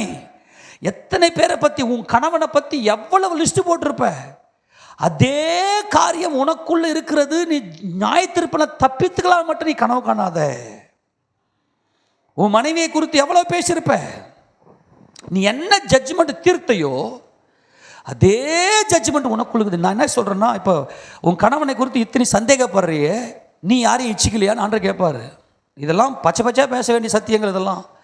இதெல்லாம் சில பேர் கேட்டானாக்கா, என்னடா இப்படி, ஏன்னா சத்தியம் தெரியாதவங்களாம் புரியாது. இதெல்லாம் சத்தியம் என்னன்னு தெரியாதவனுக்கெல்லாம் மனித உரிமை மீறுறான்ற மாதிரி சொல்லுவாங்க. இதெல்லாம் அந்த ரங்கத்தில். அதனால் சத்தியங்களை எல்லாருக்கும் வெளிப்படையாக பேசக்கூடிய, அதான் ஏசப்பா சொல்லியிருப்பாரு. இப்போ கவனிங்க, வாசிக்கிற மாதிரி தொடர்ந்து வாசிக்க பார்க்கலாம். நீ மற்றவர்களை குறித்து சொல்லுகிற தீர்ப்பினாலே உன்னைத்தானே குற்றவாளியாக ஜட்ஜ்மெண்ட் கொடுத்துக்கினேன். அவங்களுக்கு இரக்கமே இல்லைப்பா, அவங்களுக்கு எவ்வளோ நன்மை செஞ்சாலும் தீமை தம்மை செய்கிறாங்க அப்படின்னு கூட சொல்லாத. நீ எவ்வளோ தீமை செஞ்சிருக்க மற்றவங்களுக்கு. ஆக வாயின் வார்த்தை தான் உன்னை பாதாளத்துக்கு நேராக கொண்டு போகுது. அது பயங்கரம். அப்போ கர்த்தர் இங்கே தெளிவாக சொல்றாரு, இப்படிப்பட்டவைகளை செய்கிறவர்களுக்கு தேவனுடைய நியாயத்தீர்ப்பு சத்தியத்தின்படியே இருக்கிறது என்று அறிந்திருக்கிறோம். இதுதான் முக்கியம். உனக்கு வெயிட் பண்ணுமா, நீ என்னெல்லாம் தீர்த்த. மற்றவன் செய்கிற அந்த காரியத்தை பற்றி நீ உன் வாயில் போட்டு பேசும்போது நான் அடிக்கடி சொல்லுவேன், அதை பற்றிலாம் பேசாத. நான் வீட்டில் கூட பார்த்தீங்கன்னாக்கா, நானும் என் மனைவி ஒரு சில காரியம் பேசாத, வேணாம், அலறுவேன். தயவுசெய்து சொல்கிறேன், மற்றவங்க செய்கிற காரியங்களை குறித்து உனக்காக அவர்களுக்காக நீ ஜெபிக்கிறதுக்கு உன்னால் முடியும்னா உட்காந்து ஜெபம் பண்ணிடு. ஆண்டவரே அவர்களை சந்திங்கப்பான்னு சொல்லி ஜெபம் பண்ணிடு. ஆனால் அவர்கள் செய்த குற்றங்களையும் மாத்திரம் வாய் திறந்து பேசிடாத. பேசிட்டேன்னா நியாயத்தீர்ப்பினால அதே குற்றம் உனக்குள் இருக்கிறது என்பது தான் சத்தியம். சத்தியத்தின்படியே தேவன் நியாயந்திருப்பார் என்று வேதம் நமக்கு தெளிவுபடுத்துகிறது. இப்படிப்பட்டவரை செய்கிறவர்களை குற்றவாளி என்று தீர்த்தும் அவைகளையே செய்கிறவனே, உன் கண்ணில் இருக்கிற தூணை எடுத்து போடாமல் உன் சகோதரன் கண்ணுகிற துரும்பை பார்க்கிறவனே, நீ யாரானாலும் சரி, நீ தேவனுடைய நியாயத்தீர்ப்புக்கு தப்பித்து கொள்ளலாம் என்று நினைக்கிறாயோ? ஆமென். நீ தேவனுடைய நியாயத்தீர்ப்பு நாளுக்கு தப்பில் நினைக்கிறியா? நீ அப்படி நினைக்க வைக்கிறதே இந்த மகாபாபிலோன் நியாயப்பரமான சுயநீதி. பொய். அதுதான் நியாயப்பரமான சுயநீதி. இந்த நியாயப்பரமான சுயநீதி என்னன்னா, தேவனை மறுதலிக்கிறது. தேவன்லாம் இல்லை, எல்லாம் நான் தான். இதுதான் நியாயப்பரமான சுயநீதி. தேவனை நீ விசுவாசிக்கிறது உண்மைனா கை காலெல்லாம் நடுங்கி அப்படியே திகுன்னு ஆடி ஆண்டவரேன்னு சொல்லிட்டு வாய் அப்படியே மூடிடும். நியாயப்பரமான ஏன் இவன் தைரியமாக பேசுகிறான் தெரியுமா? தேவனை மறுதலிக்கிறான். மற்றவனை குறித்து பேசும்போதெல்லாம் நம்ம தேவனை மறுதலிக்கிறோம். மற்றவர்களை நியாயந்திருக்கும் போதெல்லாம் தேவனை மறுதலிக்கிறோம். இதை அவிசுவாசமுள்ள பொல்லாத இருதயம் எச்சரிக்கை. மறுபடியும் அந்த 3ஆம் வசனத்தை வாசிங்க. இப்படிப்பட்டவரை செய்கிறவர்களை குற்றவாளி தீர்த்தும் அவைகளை செய்கிறவனே. நான் என்ன சொல்றேன்னா, நீ மற்ற குற்றவாளி தீர்க்கிறல்ல, அது உனக்குள் இருக்குதான்னு பார்த்துக்க. வேறு விதத்தில் வெளிப்படும். கொஞ்சம் ஸ்ட்ராங்காக மற்றவனுக்கு வெளிப்படும், அது கொஞ்சம் கம்மியாக உனக்குள்ளே வெளிப்படும். ரொம்ப சேம் பாவம் தான். அவன் சிச்சுவேஷனுக்கு அவன் அப்படிப்பட்ட பாவம் செய்கிறான், உன் சிச்சுவேஷனுக்கு இப்படிப்பட்ட பாவம் செய்கிற. சேம். நான் சொல்லிட்டேனே, நான் ஊழியத்துக்கு வந்தபோது கர்த்தராகிய இயேசுவுடைய பரிசுத்த நாமம் மகிமைப்படுவதாக, நான் மேலே உட்காந்துக்கின்னு ஊழியத்துக்கு வந்த புதுசு இந்த ரோமர் 2ஆம் அதிகாரத்தை வாசிக்கிறேன். என் கை காலெலாம் நடுங்குச்சு வர அன்னைக்கு. அப்படியே கை காலெலாம் நடுங்கி, ஆண்டவரே இந்த ஊழியத்தை செய்யறதுக்கு நான் ஒரு வினாடி கூட தகுதி இல்லைப்பா, எனக்கு வேணாப்பான்னு சொல்லிட்டு ஆண்டவர்கிட்ட கையை கும்பிட்டேன். ஏசப்பா கையை பிடிச்சார், நான் உன் கூட இருக்கிற தைரியமாக இருறா, உன்னை எல்லா விதமான சோதனைக்கும் நீங்களே உன்னை மீட்டெடுத்து உன்னை இந்த ஓட்டத்தை ஜெயமாக முடிக்க வைப்பேன் கர்த்தர் வாக்குத்தத்தம் கொடுத்தார். ஆமென் சொல்லாமா? இப்படிப்பட்ட அந்த ஒரு மன எப்படி சொல்றது, அப்படிப்பட்ட ஒரு மனம், ஆண்டவரே நான் ஒரு பாவி என்கின்ற உணரக்கூடிய இந்த உணர்வு எல்லாருக்கும் வந்துச்சுன்னா எவ்வளோ சந்தோஷமாக இருக்கும். அந்த உணர்வு வரல இன்னைக்கு. அதான் இன்றைக்கி தேவனை விசுவாசிக்கிற அந்த விசுவாசம் இன்றைக்கி ஜனங்களுக்குள்ளே இல்லை. அதனால தான் இன்றைக்கி என்ன பண்ணுறாங்கன்னா, மற்றவர்களை குற்றம் தீர்க்கிறாங்க. அந்த தீர்ப்பு தங்களை தாங்களே தீர்த்து கொள்ளுகிறார்கள் என்பது தெரியாமல் தீர்த்து கொள்கிறாங்க. மாமியாரை பற்றி குறை சொல்கிறது, மருமகளை பற்றி குறை சொல்கிறது, நீ பேசின அத்தனை தீர்ப்பு உனக்கு தான் ஜட்ஜ்மெண்ட்டு. எத்தனை பேர் சொல்றது புரிஞ்சிக்க முடியுது? நீங்கள் தீர்த்தீங்க பாரு தீர்ப்பு, அது உங்களுக்கு தண்டனை அனுபவிக்க தான் போகிறீங்க. நீங்கள் யாரையும் குற்றமாக தீர்த்துறாதீங்க. அப்போ அல்லது தேவ தயவு நீ குணப்படும்படி உன்னை ஏவுகிறது என்று அறியாமல் அவருடைய தயவு, பொறுமை, நீடிய சாந்தம் இவைகளின் ஐஸ்வர்யத்தை அசட்டை பண்ணுகிறாயோ? சரி, இவ்வளவு தீர்த்துட்டோம், நீ உயிர் வாழ்ந்துன்னு இருக்கிறிய, அப்பனா நான் ரொம்ப நீதிமான். அப்படியே இல்லை. இன்னைக்கு மனம் திரும்பு, உன் பாவத்தை பார், உன் பாவத்தை பார். இல்லையே, இந்த பாவம் தான் தேவனையும் மனிதனை விட்டு பிரிச்சுது. அந்த பொய், அந்த பொய் தான் தேவனையும் மனிதனை விட்டு பிரிச்சுது. என்ன பொய்? நான் நீதிமான், எல்லாம் என்னுடையது. அந்த பொருளாதார பாபிலோன். நான் நீதி உள்ளவன், நான் ராஜா, ஏன் வல்லமை, ஏன் மாம்ச வல்லமை, ஏன் மாம்ச பலம், என்னுடைய பொருளாதாரம், என்னுடைய நீதி, நான் எவ்வளோ பெரிய நீதி பேசுகிறேன் பாருன்னு சொல்லிட்டு நீதிலாம் வாயை திறக்காத, வாயை மூடிக்குங்க. அதுதான் கர்த்தர் நமக்கு பாராட்டுகிற மாபெரும் கிருபை. எப்போ எடுத்து வாசிக்க பார்க்கலாம். இப்போ ஏசப்பா என்ன சொல்கிறாரு பாருங்களாம். 3வது வசனம் வாசிங்க. 7ஆம் அதிகாரம் 3ஆம் வசனம். நீ உன் கண்ணில் இருக்கிற உத்திரத்தை உணராமல், உன் சகோதரன் கண்ணில் இருக்கிற துரும்பை உணராமல். ஆமென். என்ன ஆமல்? உணராமல். இது உணர்வில்லாத ஜனமே. மாடு தன் முன்னணியும் கழுது தன் முன்னணியும் மாடு தன் எஜமானி அறியும். என் ஜனங்களோ உணர்வு இல்லை. நீ பாவின்ற உணர்ந்து கொள்ளக்கூடிய உணர்வு இல்லை. ஆமென். மாட்டுக்கு கழுதுக்கு கூட புத்தி இருக்குது, நல்ல உணர்வு இருக்குது. ஆனால் என் ஜனங்களுக்கு என்ன இல்லை? உணர்வு இல்லை. உன் கண்ணில் பெரிய தூண் இருக்குமா? உத்திரம்னா தூண், பெரிய தூண் இருக்குது. ஆனால் உன் சகோதரங்கிறது துரும்ப பார்த்துன்னு உட்காந்துங்கிற, அவனை போய் ஜட்ஜ்மெண்ட் கொடுத்துன்னு உட்காந்துங்கிற, அவனை நான் பார்த்துக்குவேன். அப்போது என்னைக்கு நீ மற்றவங்களை ஜட்ஜ்மெண்ட் கொடுக்குறியோ, நியாயம் திருக்கிறியோ, அன்றைக்கி அவன் பாவத்தை மன்னிச்சிடுற ஆண்டவர். ரகசியமே அதுதான் இருக்குது. நீ பெருசாக பூதாகாரமாக பார்க்குற. ஆமாம், உண்மைதான், இருந்தது உண்மைதான். நீ எப்போ நீ உன் வாயில் உன் சகோதரனை உன்னுடைய எதிராளியை நீ நியாயம் திருத்திட்டியோ, அப்பயே கர்த்தரை துரும்பாக்கிட்டாரு, மன்னிச்சிடுறாரு. ஆமென். அதனால தான் நான் அடிக்கடி சொல்லுவேன், என்னை பற்றி ஊரே பேசட்டும், இவன் என்ன புதுசு புதுசாக சட்டம் கொண்டு வரான், ஊரில் உலகத்தில் அந்த சர்ச்சை இவன் தான் நடத்துகிறான் அப்படின்லாம் என்னென்ன பேசட்டும். பேச பேச பேச பேச தேவ கிருபை என் மேலே பெருகிடும்.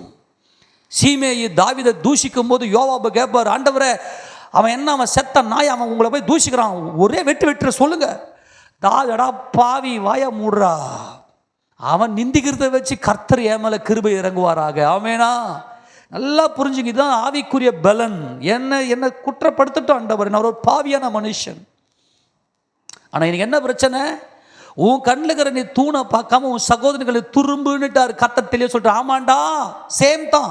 அவன் செய்கிற பாவத்தை நீ சுட்டி காட்டின, ஓகே. ஆனால் அதே பாவம் உனக்குள்ள இருந்தும் நீ சுட்டி காட்டினீ, அதனால் அந்த பாவத்தை நான் மன்னிச்சிட்டேன். ஆமென். அவன் நான் கிருபையாக இறங்கிட்டேன். அது துரும்பு.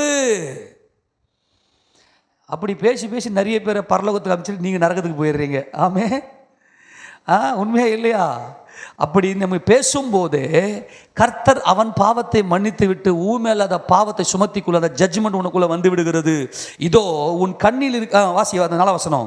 இதோ உன் கண்ணில் உத்திரம் இருக்கையில் உன் சகோதரனை நோக்கி நான் உன் கண்ணில் இருக்கும் துரும்பை எடுத்து போடட்டும் என்று நீ சொல்வது எப்படி? மாயக்காரனே. நல்லா கவனிங்க, மாயக்காரனே. இப்போ ஆண்டவர் யாரை பார்த்து சொல்றாருங்க மாயக்காரனேன்னு?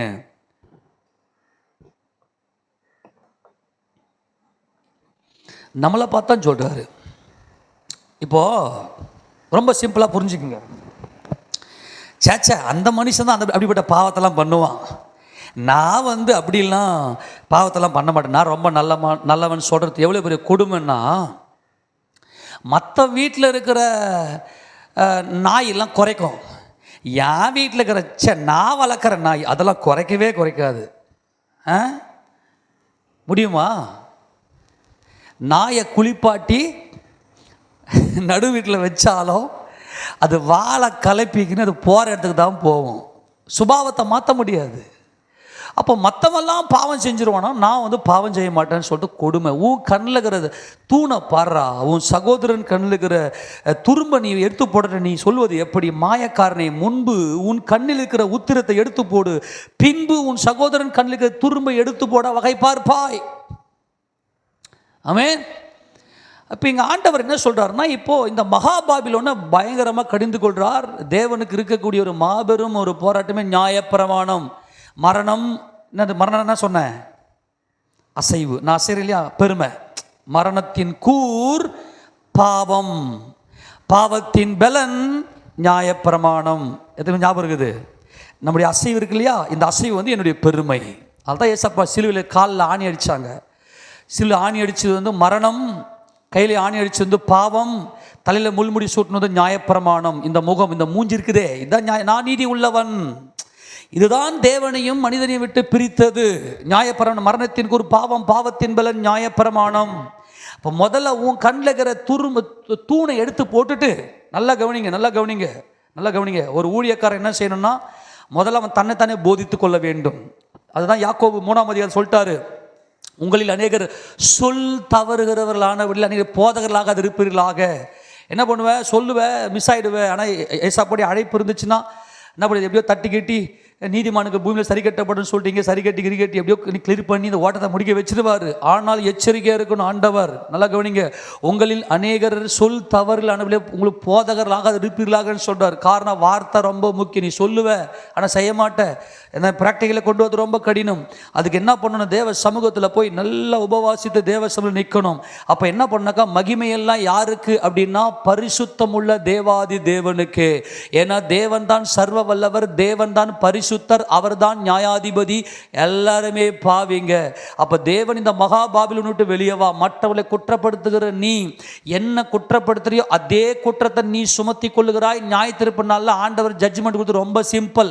உனக்கே தெரியும், உன் மனசாட்சிக்கே தெரியும் எதெல்லாம் குற்றம்னு, எதெல்லாம் பாவம்னு. அதை நீயே செஞ்சிருக்கிறது உனக்கே தெரியும். அன்னைக்கு கை கால் நடுங்கி நீ உட்காந்துருப்ப. அதுக்கு முன்பதாக நியாயத்தீர்ப்பு தேவனுடைய வீட்டில் தூங்கும் காலமாக இருக்கிறது. எச்சரிக்கையாக தேவன் சொல்றாரு, அப்போ என் ஜனங்களுக்கு உணர்வு இல்லை, உணர்வு இல்லை. உன் கண்ணில் இருக்கிற உத்திரத்தை உணராமல், உணர்வு இல்லை, நீ பாவி என்கின்ற உணர்வு இல்லை. பாவி என்கின்ற உணர்வு வந்தால் மட்டும்தான் நீ மகிமைக்குள்ளே பிரவேசிக்க முடியும். ஆக தேவன் சொல்றது, இந்த மகாபாபில் இருக்கக்கூடிய பயங்கரம், உன் பேச்சை ஸ்டாப் பண்ணு. முடியுமா? இன்னைக்கு நாய் வாழை நிமித்த முடியுமா? நாய் வாழை நிமித்த முடியும்? உன் பேச்சு, உன் வாயை கட்ட முடியுமா? உன் பேச்சு, உன் வாயை ஸ்டாப் பண்ண முடியுமா? முடியாது. சுபாவத்தின்படி முடியாது. ஆனால் நம்ம தான் முயற்சி பண்ணணும். என்ன முயற்சி பண்ணணும்? இப்போ வாசிங்க 6ஆம் வசனத்தை. பரிசுத்தமானதை நாய்களுக்கு கொடாதீங்கள், உங்கள் முத்துக்களை பன்றிகள் முன் போடாதிருங்கள். போட்டால் தங்கள் கால்களால் அவைகளை மிதித்து திருப்பி கொண்டு உங்களை பிரி போடும். எல்லாரும் சொல்லுங்க, இது பயங்கரம். தபருப்பா டே. இப்போ ஆண்டவர் என்ன சொல்றாருன்னா, ஒரு ஊழியக்காரன் நிலைமையில் அல்லது ஊழியக்காரன் அல்ல, பொதுவாகவே தேவன் அண்டையில் ஈர்க்கப்பட்டு தேவன் மேலே அன்புள்ளவர்களாய், தேவனை நேசித்து தேவன் மேலே அன்புள்ளவர்களாய் கர்த்தர் அண்டையில் நெருங்குகிற ஒரு சகோதரனையும் சகோதரியும் பார்த்து கர்த்தர் சொல்றாரு. என்ன சொல்றாரு அப்படின்னா, பரிசுத்தம், அடுத்தது முத்துக்கள் அப்படின்றாரு. பரிசுத்தம், முத்து 2. ஒன்று, பரிசுத்தம் எதுக்கு கூடாது, நாய்க்கு கொடுக்காத. முத்துக்களை பன்றிகள் முன் போடாத. இந்த பரிசுத்தமானது அப்படின்னா என்னன்னா, பிதாவை குறித்த அறிவு. நல்லா கவனிங்க, பிதாவாகிய தேவன் தான் சர்வ வல்லவர். ஏனென்றால் அந்த 24 மூப்பர்களும் 4 ஜீவன்களும் எப்படி தேவனை துதிக்கிறார்கள் என்றால், அந்த 4 ஜீவன்கள் இருந்தவரும் இருக்கிறவரும் வருகிறவரும் ஆகிய சர்வ வல்லமையுள்ள தேவனாகிய கர்த்தர் பரிசுத்தர் பரிசுத்தர் பரிசுத்தர் பரிசுத்தர் என்று இரவும் பகலும் ஓய்வில்லாமல் சொல்லிக் கொண்டிருக்கின்றன. சர்வ வல்லமையுள்ள தேவன் பரிசுத்தர் என்றால் அவரே சர்வத்தையும் சிருஷ்டித்தவர், அவரே துதிக்கு பாத்திரர், அவரே சகலத்தையும் நியாயந்திருக்கிறவர் என்கின்ற இந்த சத்தியத்தை நாய்களுக்கு கொடாதிருங்கள். இந்த நாய் யாரு அப்படின்னாக்கா, கக்கினதை தின்கிற அந்த நாய். நாயினுடைய சுபாவம் என்னவென்றால், தான் கக்கினதை தின்கிற அந்த ஒரு பொல்லாத ஒரு சுபாவம். இருக்கிற விலங்குலேயே ஒரு பயங்கர பொல்லாத ஒரு சுபாவம் எதுக்கு இருக்குதுன்னா, இந்த நாய்க்கு இருக்குது. இந்த நாய் என்ன செய்யணும்னாக்கா, கக்கினதை அதுவே போய் தின்னும், தான் கக்கிட்டு அதே போய் தின்னும். அப்படி நல்லா கவனிங்க, தான் செய்கிற பாவத்தை மறுபடியுமே செய்து கொண்டு கக்கிட்டு மற்றவர்களை நியாயம் தீர்த்து விட்டு அதையே சாப்பிட்ற. புரிஞ்சு போச்சா? மற்றவர்களை நியாயம் தீர்த்துட்டு அதே பாவத்தை தண்ணி போல குடிக்கிற, நல்லா சாப்பிட்டு கொண்டிருக்கிற நாய்களுக்கு பிதாவாகிய தேவனை குறித்து பேசாத. எல்லாருக்கிட்டையும் பாவத்தை குறித்து பேச முடியாது. அம்மா நம்மலாம் பாவியாக இருக்குன்னு எல்லாருக்கிட்டையும் பாவத்தை குறித்து பேச முடியாது. நான் என்ன பாவம் பண்ணேன்றுவான். ஏன்னா மற்றவங்களை நியாயம் தீர்த்து உட்காந்துருப்பான். இந்த நாய்களுக்கு முன்பு நான் சொல்றது, மற்றவர்களை பாவி என்று நியாயம் தீர்த்து விட்டு அதே பாவத்தை கக்கிட்டு, நல்லா கவனிங்க, கக்கிட்டு மற்றவர்களை நியாயம் தீர்த்து விட்டு அதே பாவத்தை தான் சாப்பிட்றான். கக்கிட்டு தின்ற இந்த நாய்களுக்கு பரலோக பரமபிதாவினுடைய அந்த மகிமையை குறித்து பேசாத. அப்ப பிதாவாகிய தேவனே சர்வத்துக்கும் மகிமைக்கும் பாத்திரா இருக்கிறார். ராஜ்யமும் வல்லமையும் மகிமையும் என்றென்றைக்கும் தேவனுடையவைகளே. நான் பரிசுத்தரா இருக்கிறது போல நீங்களும் எனக்கேற்ற பரிசுத்தமாக இருப்பீர்களாக என்று சொல்லி தேவனுடைய பரிசுத்தத்தை குறித்து இந்த நாய்களுக்கு முன்பதாக பேசாத. பேசினா என்ன நடக்கும் அப்படின்னா, இப்போ பேசிட்டு அம்மா மகிமையெல்லாம் என்றென்றைக்கும் ராஜ்யமும் வல்லமையும் மகிமையும் என்றென்றைக்கும் தேவனுடையவைகளே, ஐயோயோ நான் அப்போனா அந்த பாவ உணர்வு அடைஞ்சி, அந்த பாவ உணர்வு நான் பாவம் செஞ்சுட்டேனே, இப்போ நான் என்ன செய்யறது அப்படின்னும் போது முத்துக்கள். எது முத்து? முத்துன்னு சொன்னால் விலையேற பெற்றது. ஆமென் சொல்லுங்க. விலையேற பெற்ற கர்த்தராகிய இயேசு கிறிஸ்து இரத்தத்தின் வல்லமை, அவருடைய மீட்பை குறித்து அவர்களுக்கு பேசாத. புரிஞ்சு போச்சா?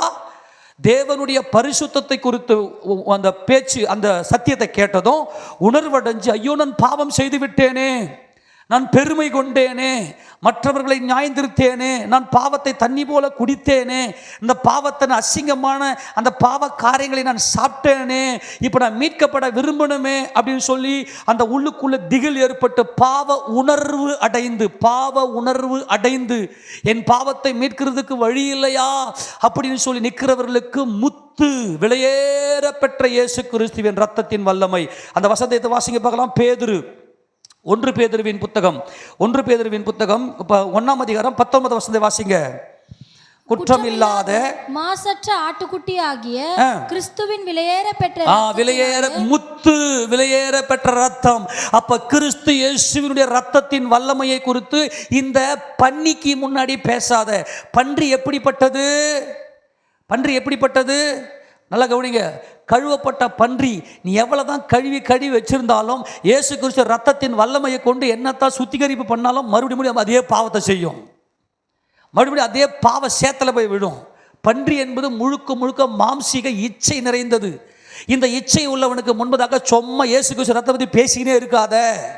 ஏன்னா இந்த நாயும் பன்னியும் உன்னை பீறி போட்டுரும், உன்னையே குற்றவாளியை தீர்த்துட்டு போயிடும். நீ என்னடா, நான் ஒரு ரொம்ப பெரிய நீதிமான், என்னை எப்போ பார்த்தாலும் பாவி பாவி பாவி பாவி பாவி பாவினே சொல்ற. ஆமெனா? நான் சொல்றது புரிஞ்சுக்க முடியுதா? குற்றமில்லாத மாசற்ற ஆட்டுக்குட்டியாகிய கிறிஸ்துவின் விலையேற பெற்ற முத்து. ஆமெனா? அவர் ரத்தத்தினுடைய மீட்பு, கிறிஸ்து இயேசு ரத்தத்தினால் உண்டான நமக்கு ஏற்பட்ட அந்த மீட்பை குறித்து அறிந்திருக்கிறீர்களே. அவர் உலக தோற்றத்துக்கு முன்னே குறிக்கப்பட்டது. அப்போ கிறிஸ்துவுக்கும் தேவனுக்கும் இருக்கக்கூடிய அந்த அன்பின் உறவின் உடன்படிக்கையை குறித்து, ஒன்றான மெய் தேவனாகிய உம்மையும் நீர் அனுப்பினவராக இயேசு கிறிஸ்துவையும் அறிவதே நித்திய ஜீவன். அந்த நாலேஜ், அப்படிப்பட்ட சத்தியங்களை இப்படிப்பட்ட ஆத்துமாக்களுக்கு பேசாத. ஏன்னா அவன் தன்னைத்தானே பெருமைப்படுத்தி கொள்ளுமா. அவனுக்குள்ள மகா பாபிலோனை விட்டு வெளியே வர அவனுக்கு மனதில்லை. இந்த மத பாபிலோன், அவதான் அந்த வேசி, அவதான் அங்கே உள்ளே உட்கார்ந்திருக்கிறாள். இந்த வேசி என்றால் யார் என்றால், உன் சிருஷ்டிகரே, உன் நாயகர், உன்னை சிருஷ்டித்த உன் பரமபிதா, உன்னை சிருஷ்டித்த உன் கர்த்தராகிய இயேசு கிறிஸ்துவே உன் மணவாளன் என்பது பரம எருசலேம். வேசி என்றால் யார் என்றால், எனக்கு சிருஷ்டிகரே இல்லை, நான் தானா வந்துட்டேன், நான் தான் ஆளுகை செய்வேன் பார்த்தா வேசி. டிஃப்ரெண்ட் புரிஞ்சுக்குதா? இதுதான் மகாபாபின் வேசி. வேசி என்றால் சிருஷ்டிகரை மறுதலிக்கிறவள், நான் சொல்லி தனக்கு பெருமை தேடுகிறவள். இந்த வேசியை விட்டு வெளியே வாருங்கள் என்று வேதம் நமக்கு சொல்லுகிறது. அப்ப கிறிஸ்து இயேசுவின் விலையேற பெற்ற இந்த இரத்தத்தினுடைய வல்லமை, இந்த கள்ளத்தனமான இந்த ஆட்கள் கிட்ட நீங்க கொஞ்சம் ஜாக்கிரதையாக இருங்க. இவங்க ஒருபோதும் எவ்வளவு நீ தேவனுடைய பரிசுத்தத்தை குறித்தும் கிறிஸ்து இயேசுனுடைய மீட்பை குறித்தும் எவ்வளவு பேசலாம் மனம் திரும்பவே மாட்டாங்க, உபவாசத்துக்கு நேரம் போகவே மாட்டாங்க. நல்லா கவனிங்க. கர்த்தராகிய இயேசு சொன்னார் இந்த நியாய தீர்ப்பை குறித்து பேசும்போது, கொராசீனே, பெத்சாயிதாவே உனக்கு ஐயோ, உன்னில் செய்யப்பட்ட பலத்த செயல் தீருவிலும் சீதோனிலும் செய்யப்பட்டிருந்தனால் அப்போது ரெட்டுடுத்தி சாம்பலிலே உட்கார்ந்திருப்பார்கள். அப்போ உபவாசமான சொல்றார் தேவன். அப்போ தேவனுடைய மகிமையை குறித்தும் கர்த்தராகிய இயேசு கிறிஸ்துவின் மீட்பை குறித்த சத்தியத்தினை கேட்டு உடனே நீ உபவாசத்துக்கு நேரம் நீ போயிருந்தன்னா நீ ஆட்டுக்குட்டி. ஆனால் உன்னால் போக முடியலன்னா, நான்லாம் ஒன்றும் இல்லை, நல்லா பெரிய நீதிமான்கள் தான் அப்படின்னு போயிருப்பேன்னா, நீ தான் பண்ணி நாய், அவங்ககிட்ட நீ சத்தியத்தை சொன்ன வேஸ்டான்றார் ஆண்டவர். அவங்க நேராக அந்த உணர்வு அடைஞ்சி அவங்க நேராக எங்கே போயிருக்கணும் அப்படின்னா, அவங்க தேவனுடைய சமூகத்துக்கு போய் கர்த்தருடைய சமூகத்தில் மன்றாடி, கர்த்தருடைய சமூகத்தில் அழுது உபவாசம் பண்ணி, கர்த்தாவே என்னை சுத்திகரியும், உங்கள் விலையேறப்பட்ட ரத்தத்தில் என்னை கழுவும் மகிமை இயேசு கிறிஸ்துவின் மூலமாக என்றென்றைக்குமே தேவனுக்கு உரியது. ராஜ்யமும் வல்லமையும் மகிமையும் என்றென்றைக்கும் உம்முடையவைகள் ஆண்டவரே. நானோ மரணம், பாவம், நியாயப்பிரமாணத்தின் அடிமைத்தனத்துக்குள்ளே அகப்பட்டு கிடக்கிறேன், என்னை மீட்டுக்கொள்ளும் ஆண்டவரே என்று சொல்லி பரம எருசலேமின் மகிமையை அடையும்படிக்காக அவர்கள் கடந்து போயிருப்பார்கள். ஆமெனா. அப்போ ஆண்டவருக்கு தெளிவாக சொல்றாரு, பரிசுத்தமானதை என்பது பிதாவாகிய தேவனுடைய பரிசுத்தம், அவருடைய சர்வ வல்லமை, அவருடைய மகிமை, அவருடைய ராஜ்யம், அவருடைய நித்தியம், அவருடைய அனந்த ஞானம், அவருடைய சித்தம், அவருடைய அனாதி தீர்மானங்கள், இதை குறித்த சத்தியங்களை இந்த நாய்களுக்கு முன்பதாக போட வேண்டாம். அதே போல அந்த பரிசுத்தருடைய அந்த மகிமையை நம்ம பார்த்து, நான் மீட்கப்பட வேண்டும், என் பாவங்கள் கழுவப்பட வேண்டும் என்ற உணர்வு அடையாத பன்றிகளுக்கு முன்பதாக கிறிஸ்து இயேசுவினுடைய வெளியேற பெற்ற மீட்பை குறித்த ரத்தத்தை குறித்து பேச வேண்டாம். ஏன்னா பேசுறேன்னா அவங்க உங்களையே பீறி உன்னை பகைப்பான். அப்படிப்பட்ட ஊழியக்காரனெல்லாம் நேசிக்க வேண்டும். அப்போஸ்தலர் பவுலை அவர்களெல்லாம் சீஷர்கள், அவர்கள் கூட இருந்த அந்த சீஷர்கள் எல்லாம் நேசித்தார்கள். தங்களுடைய உயிரையும் கொடுக்க துணிந்தீர்களே, உங்களுடைய கண்களையும் பிடுங்கி கொடுக்க எனக்கு தயாராக இருந்தீங்களே, அந்த அளவுக்கு நேசித்தார்கள். அவர்கள்கிட்ட பேசுங்க. ஆனால் ஊழியக்காரனை இவங்க பகைப்பாங்க. இப்படிப்பட்ட ஆட்கள் கிட்ட நீங்கள் பேசாதீங்க என்று சொல்லி இங்கே ஆண்டவராகிய கர்த்தர் நமக்கு இங்கே ஒரு பெரிய எச்சரிக்கையை கொடுக்கிறார். ஆமென் சொல்லாமா? புரிஞ்சு போச்சாப்பா? இந்த மகா பாபிலோன் அவ்வளவு பெரிய கொடுமை, பொய் உள்ளே உட்கார்ந்து இருக்கிறது. அவங்க என்ன நினைக்கிறாங்கன்னா, நாங்கள் ரொம்ப பெரிய நீதிமன்றம், நாங்களாம் பாவி கிடையாது. கிறிஸ்து இயேசுவை என்னைக்கு ஒரு மனுஷன் ஏற்றுக்கொண்டானோ, அவன் எப்போது அவன் ஏற்றுக்கொண்டவன் தெரியுமா? நான் ஒரு பாவி, என் தேவன் நீதி உள்ள நியாயாதிபதி, அவர் யாவரையும் நீதியோடு நியாயந்திருக்கிறவர். ஐயோ, அந்த நியாய திருப்பு நாளிலே நான் எனக்கு என்ன நடக்கும், நான் எப்படியாக மீட்கப்பட வேண்டும் என்கின்ற அந்த ரட்சிப்பினுடைய அனுபவம் அவர்களுக்குள்ளே வந்துச்சுன்னா இவங்க வாயை மூடுவாங்க. ஏனென்றால் நாவும் நெருப்பு தான், உன் ஆயுள் சக்கரத்தையே முழுக்க கொளுத்திடும். அவங்கக்கிட்ட இப்போ இந்த பரிசுத்தமானதையும் இந்த விலையேறப்பட்ட ரத்தத்தை குறித்து பேசும்போது அவர்கள் மீட்பு அடைஞ்சிட்டாங்கன்னா அவங்க வாய் அடைக்கப்பட்டுரும். அவங்க பேச முடியுது, அவங்களால யாருக்கிட்டையும் பேச முடியும். அப்படி அமைதியாக இருப்பாங்க, உள்ளுக்குள்ளே தியானத்திலேயே இருப்பாங்க. எதை குறித்து பேசினாலும் கர்த்தருக்கு ஸ்தோத்திரம் பண்ணி, அப்பா இந்த காரியத்தை நடத்துங்கப்பான்னு சொல்லி அந்த ஒரு மகிமைக்குள்ளே வந்து, இதுதான் பரம எருசலேம், இதுதான் புதிய எருசலேமுக்குள்ளே போகிற அனுபவம். ஆனால் இந்த நாய், இந்த பன்றியாக இருக்கக்கூடிய இந்த சுபாவத்தை உடைய இந்த ஆட்கள் என்ன செய்வாங்கன்னா, அந்த பாவத்தை செஞ்சுக்கினே இருப்பாங்க. கக்கிட்டு மற்றவனை கக்கிட்டு இவங்க தின்னுவாங்க. நல்லா கவனிங்க. நல்லா மற்றவனை போயிட்டு நீ கழுவிடான்னு சொல்லிட்டு அவங்கள கழுவிட்டு இவங்க போய் சேத்துல வந்து பிறலுவாங்க. இதில் இன்னும் நிறைய ரகசியம் இருக்குது. இந்த பன்றி என்ன பண்ணுதுன்னா, பன்றிக்கு விரிகுழம்பு இருக்கும். ஆனால் என்ன பண்ணாதுன்னாக்கா, அது குழம்பு பிரிஞ்சிருக்காது. விரிகுழம்பு இருக்கும், குழம்பு பிரிஞ்சிருக்காது, அசை போடாது. இந்த பன்றியினுடைய சுபாவமே பயங்கரமானது. விரிகுழம்பு இருந்து அந்த குழம்பு பிரிந்து இருக்கணும். விரிகுழம்பு என்பது பிரித்தெடுக்கப்பட்ட ஜீவியமும், அசைபோடுதல் என்பது தேவனோடு கூட உறவாடுகிற அனுபவம், கர்த்தருடைய வசனங்களை தியானிக்கிற அனுபவமும். இந்த பன்றி என்ன பண்ணாதுன்னா, வசனத்தை அசை போடாது. பன்றியால் அசை போட முடியாது. ஆனால் விரிகுழம்பு இருக்கும், குழம்புகள் பிரிந்திருக்காது. பக்கா ஏமாத்துற ஒரு புத்தி. நாய் என்ன பண்ண, நன்றி உள்ளது போல வாலாட்டும். ஆனால் வாலாட்டிட்டு அதனுடைய சுபாவத்தை மாற்றிக்காது. ஆக இது ரெண்டுமே பயங்கரமான ஆபத்து. இந்த நாயும் இந்த பன்றியும் பார்த்தீங்கன்னா அப்படிப்பட்ட கொடுமையான சுபாவம், இந்த சுபாவம் எல்லாம் மனிதனுக்குள்ளே இருக்கிறது. ஆக இந்த பன்றி, சில பன்றி கூட்டங்கள், சில பேர் என்ன பண்ணுவாங்கன்னா, சபையில் சபையை பாழாக்குவாங்க. வேறு பிரிக்கப்பட்டது போல பக்கவாக நடிப்பாங்க. பேச்செல்லாம் பார்த்தோன்னா வாயை திறந்தவே புசுன்னு அப்படியே பயங்கரமாக பரிசுத்தம் பேசுவாங்க. ஆனால் பார்த்தீங்கன்னாக்கா அந்த ரங்கத்தில் பாவத்தில் போய் உழன்று கொண்டிருப்பார்கள், பன்றியை போல. அப்படிப்பட்ட ஆத்மாக்களுக்கெல்லாம் பரிசுத்தத்தை குறித்தும் மீட்பை குறித்தும் நீ பேசாத அப்படின்னு கர்த்தர் இங்கே தெளிவாக சொல்கிறாரு. ஆமென் சொல்லுங்க பார்க்கலாம். அப்போது இந்த 7ஆம் அதிகாரத்தில் கர்த்தர் நமக்கு, ஏன்னா இது டைம் ஆயிடுச்சு, நம்ம இதோட முடிக்கலாம். கர்த்தர் சித்தம் பண்ணால் அடுத்த வாரம் இந்த மகா பாபிலோனை விட்டு எப்படி வருது. இது பயங்கர கொடுமைங்க. மனிதனுடைய உணர்வே செத்து போயிருக்கு. மனிதன் உணர்வே இல்லாதவனாக அந்த 14ஆம் சங்கீதத்தில் தெளிவாக சொல்ல, ஒருத்தனுக்கும் உணர்வே இல்லைடா. அவன் தான் பெருமைன்னு சொல்லிட்டு பெருமை அடிச்சுன்னு போயின்னுக்கிறான், தேவனுக்கு மகிமை செலுத்த மாட்டேங்கிறான். தேவனுக்கு மகிமை செலுத்துவதற்காகத்தான் நாம் வந்திருக்கிறோம். ஆமென் சொல்லாமா? அப்போ கர்த்தர் இங்கே நமக்கு தெளிவாய் சொல்லுகிறார், இப்படிப்பட்ட ஆட்கள் கிட்ட ஜாக்கிரதையா இருங்கன்னு சொல்றாரு. அப்போ நாம என்ன பண்ணக்கூடாதுன்னா, மற்றவர்கள் செய்கிற அந்த பாவங்களை நம்ம பார்த்து நமக்குள்ள அப்படிப்பட்ட பாவங்கள் இருக்கிறதா என்பதை நம்ம பார்த்து உணர்வடையணுமே தவிர மற்றவர்களை நம்ம நியாயம் இருக்கக்கூடாது. இந்த உணர்வு நமக்கு தேவை. ஆண்டவர் எதற்காக என்னை தேடி வந்தார்? எனக்கு கிறிஸ்து இயேசு எனக்காக சிலுவிலே பலியாக இருக்கிறார். நான் ஒரு பாவி, அவர் ரத்தம் எனக்கானதுன்னு சொல்லி தன்னுடைய பாவங்களை உணரக்கூடிய உணர்வு வந்துருச்சுன்னா மற்றவர்களை குறித்து நம்ம நியாயம் இருக்கவே மாட்டோம். ஆமென் சொல்லாமா? இப்போ நம்ம ஏன் அடுத்த பகுதிக்கு நம்ம போகலைன்னா, அடுத்த பகுதி பயங்கர 7ஆம் வசனத்துலேருந்து பார்த்தீங்கன்னா பயங்கர டீப்பான ஆசீர்வாதமான ஒரு காரியத்தை தேவன் நமக்கு சொல்கிறார். அதை நம்ம கொஞ்சமாக பார்த்து முடிக்க முடியாது. நம்ம பார்க்க ஆரம்பிச்சா ரொம்ப லேட் ஆகிடும். அதில் கர்த்தருக்கு சித்தம் பண்ண நம்ம அடுத்த வாரம் நம்ம பார்க்கலாம் அவர் எவ்வளோ பெரிய பயங்கர மகிமையான ஆசீர்வாதங்களை தேவன் நமக்கு கொடுக்குறாருன்னு சொல்லி. அப்போ இந்த இடத்துல நமக்கு என்ன சொல்கிறாருன்னா, இந்த 6வது வசனத்திலேயே பரிசுத்தத்தையும் விலையேற பெற்ற கிறிஸ்து இயேசுனுடைய மீட்பையும் நமக்கு கொடுத்திருக்கிறார், நம்மை மகிமைப்படுத்தியிருக்கிறார். ஆமென் சொல்லாமா? கிறிஸ்து இயேசு இந்த பூமிக்கு பிதாவாகிய தேவனை நமக்கு வெளிப்படுத்தியிருக்கிறார். தேவனை ஒருவரும் ஒரு காலம் கண்டதில்லை. பிதாவின் மடியில் இருக்கிற ஒரே பேரான குமாரனே அவரை வெளிப்படுத்தினார். எத்தனை பேர் சந்தோஷமா இருக்குது? ஆமென் சொல்லாமா? இந்த 6வது வசனத்தில் தேவன் நமக்கு என்ன கொடுத்திருக்கிறார்னா, என் பரிசுத்த பரமபிதாவை நீ அறிந்திருக்கிறாய், அவருக்கு விரோதமாய் நீ செய்த எல்லா பாவத்தையும் என்னுடைய விலையேறப்பட்ட ரத்தத்தில் நான் உன்னை கழுவிருக்கிறேன். அதனால நீ என்னுடைய விலையேறப்பட்ட ரத்தத்தினாலே நீ மீட்கப்பட்டு பிதாவாகிய தேவனை காணக்கூடிய அவர் சமூகத்தில் சேரக்கூடிய ஸ்லாக்கியத்தை நீ பெற்றிருக்கிறாய். இப்போ நீ என்ன பண்ணணும்னா, நீ யூதனாக மாறிவிட்டாய்.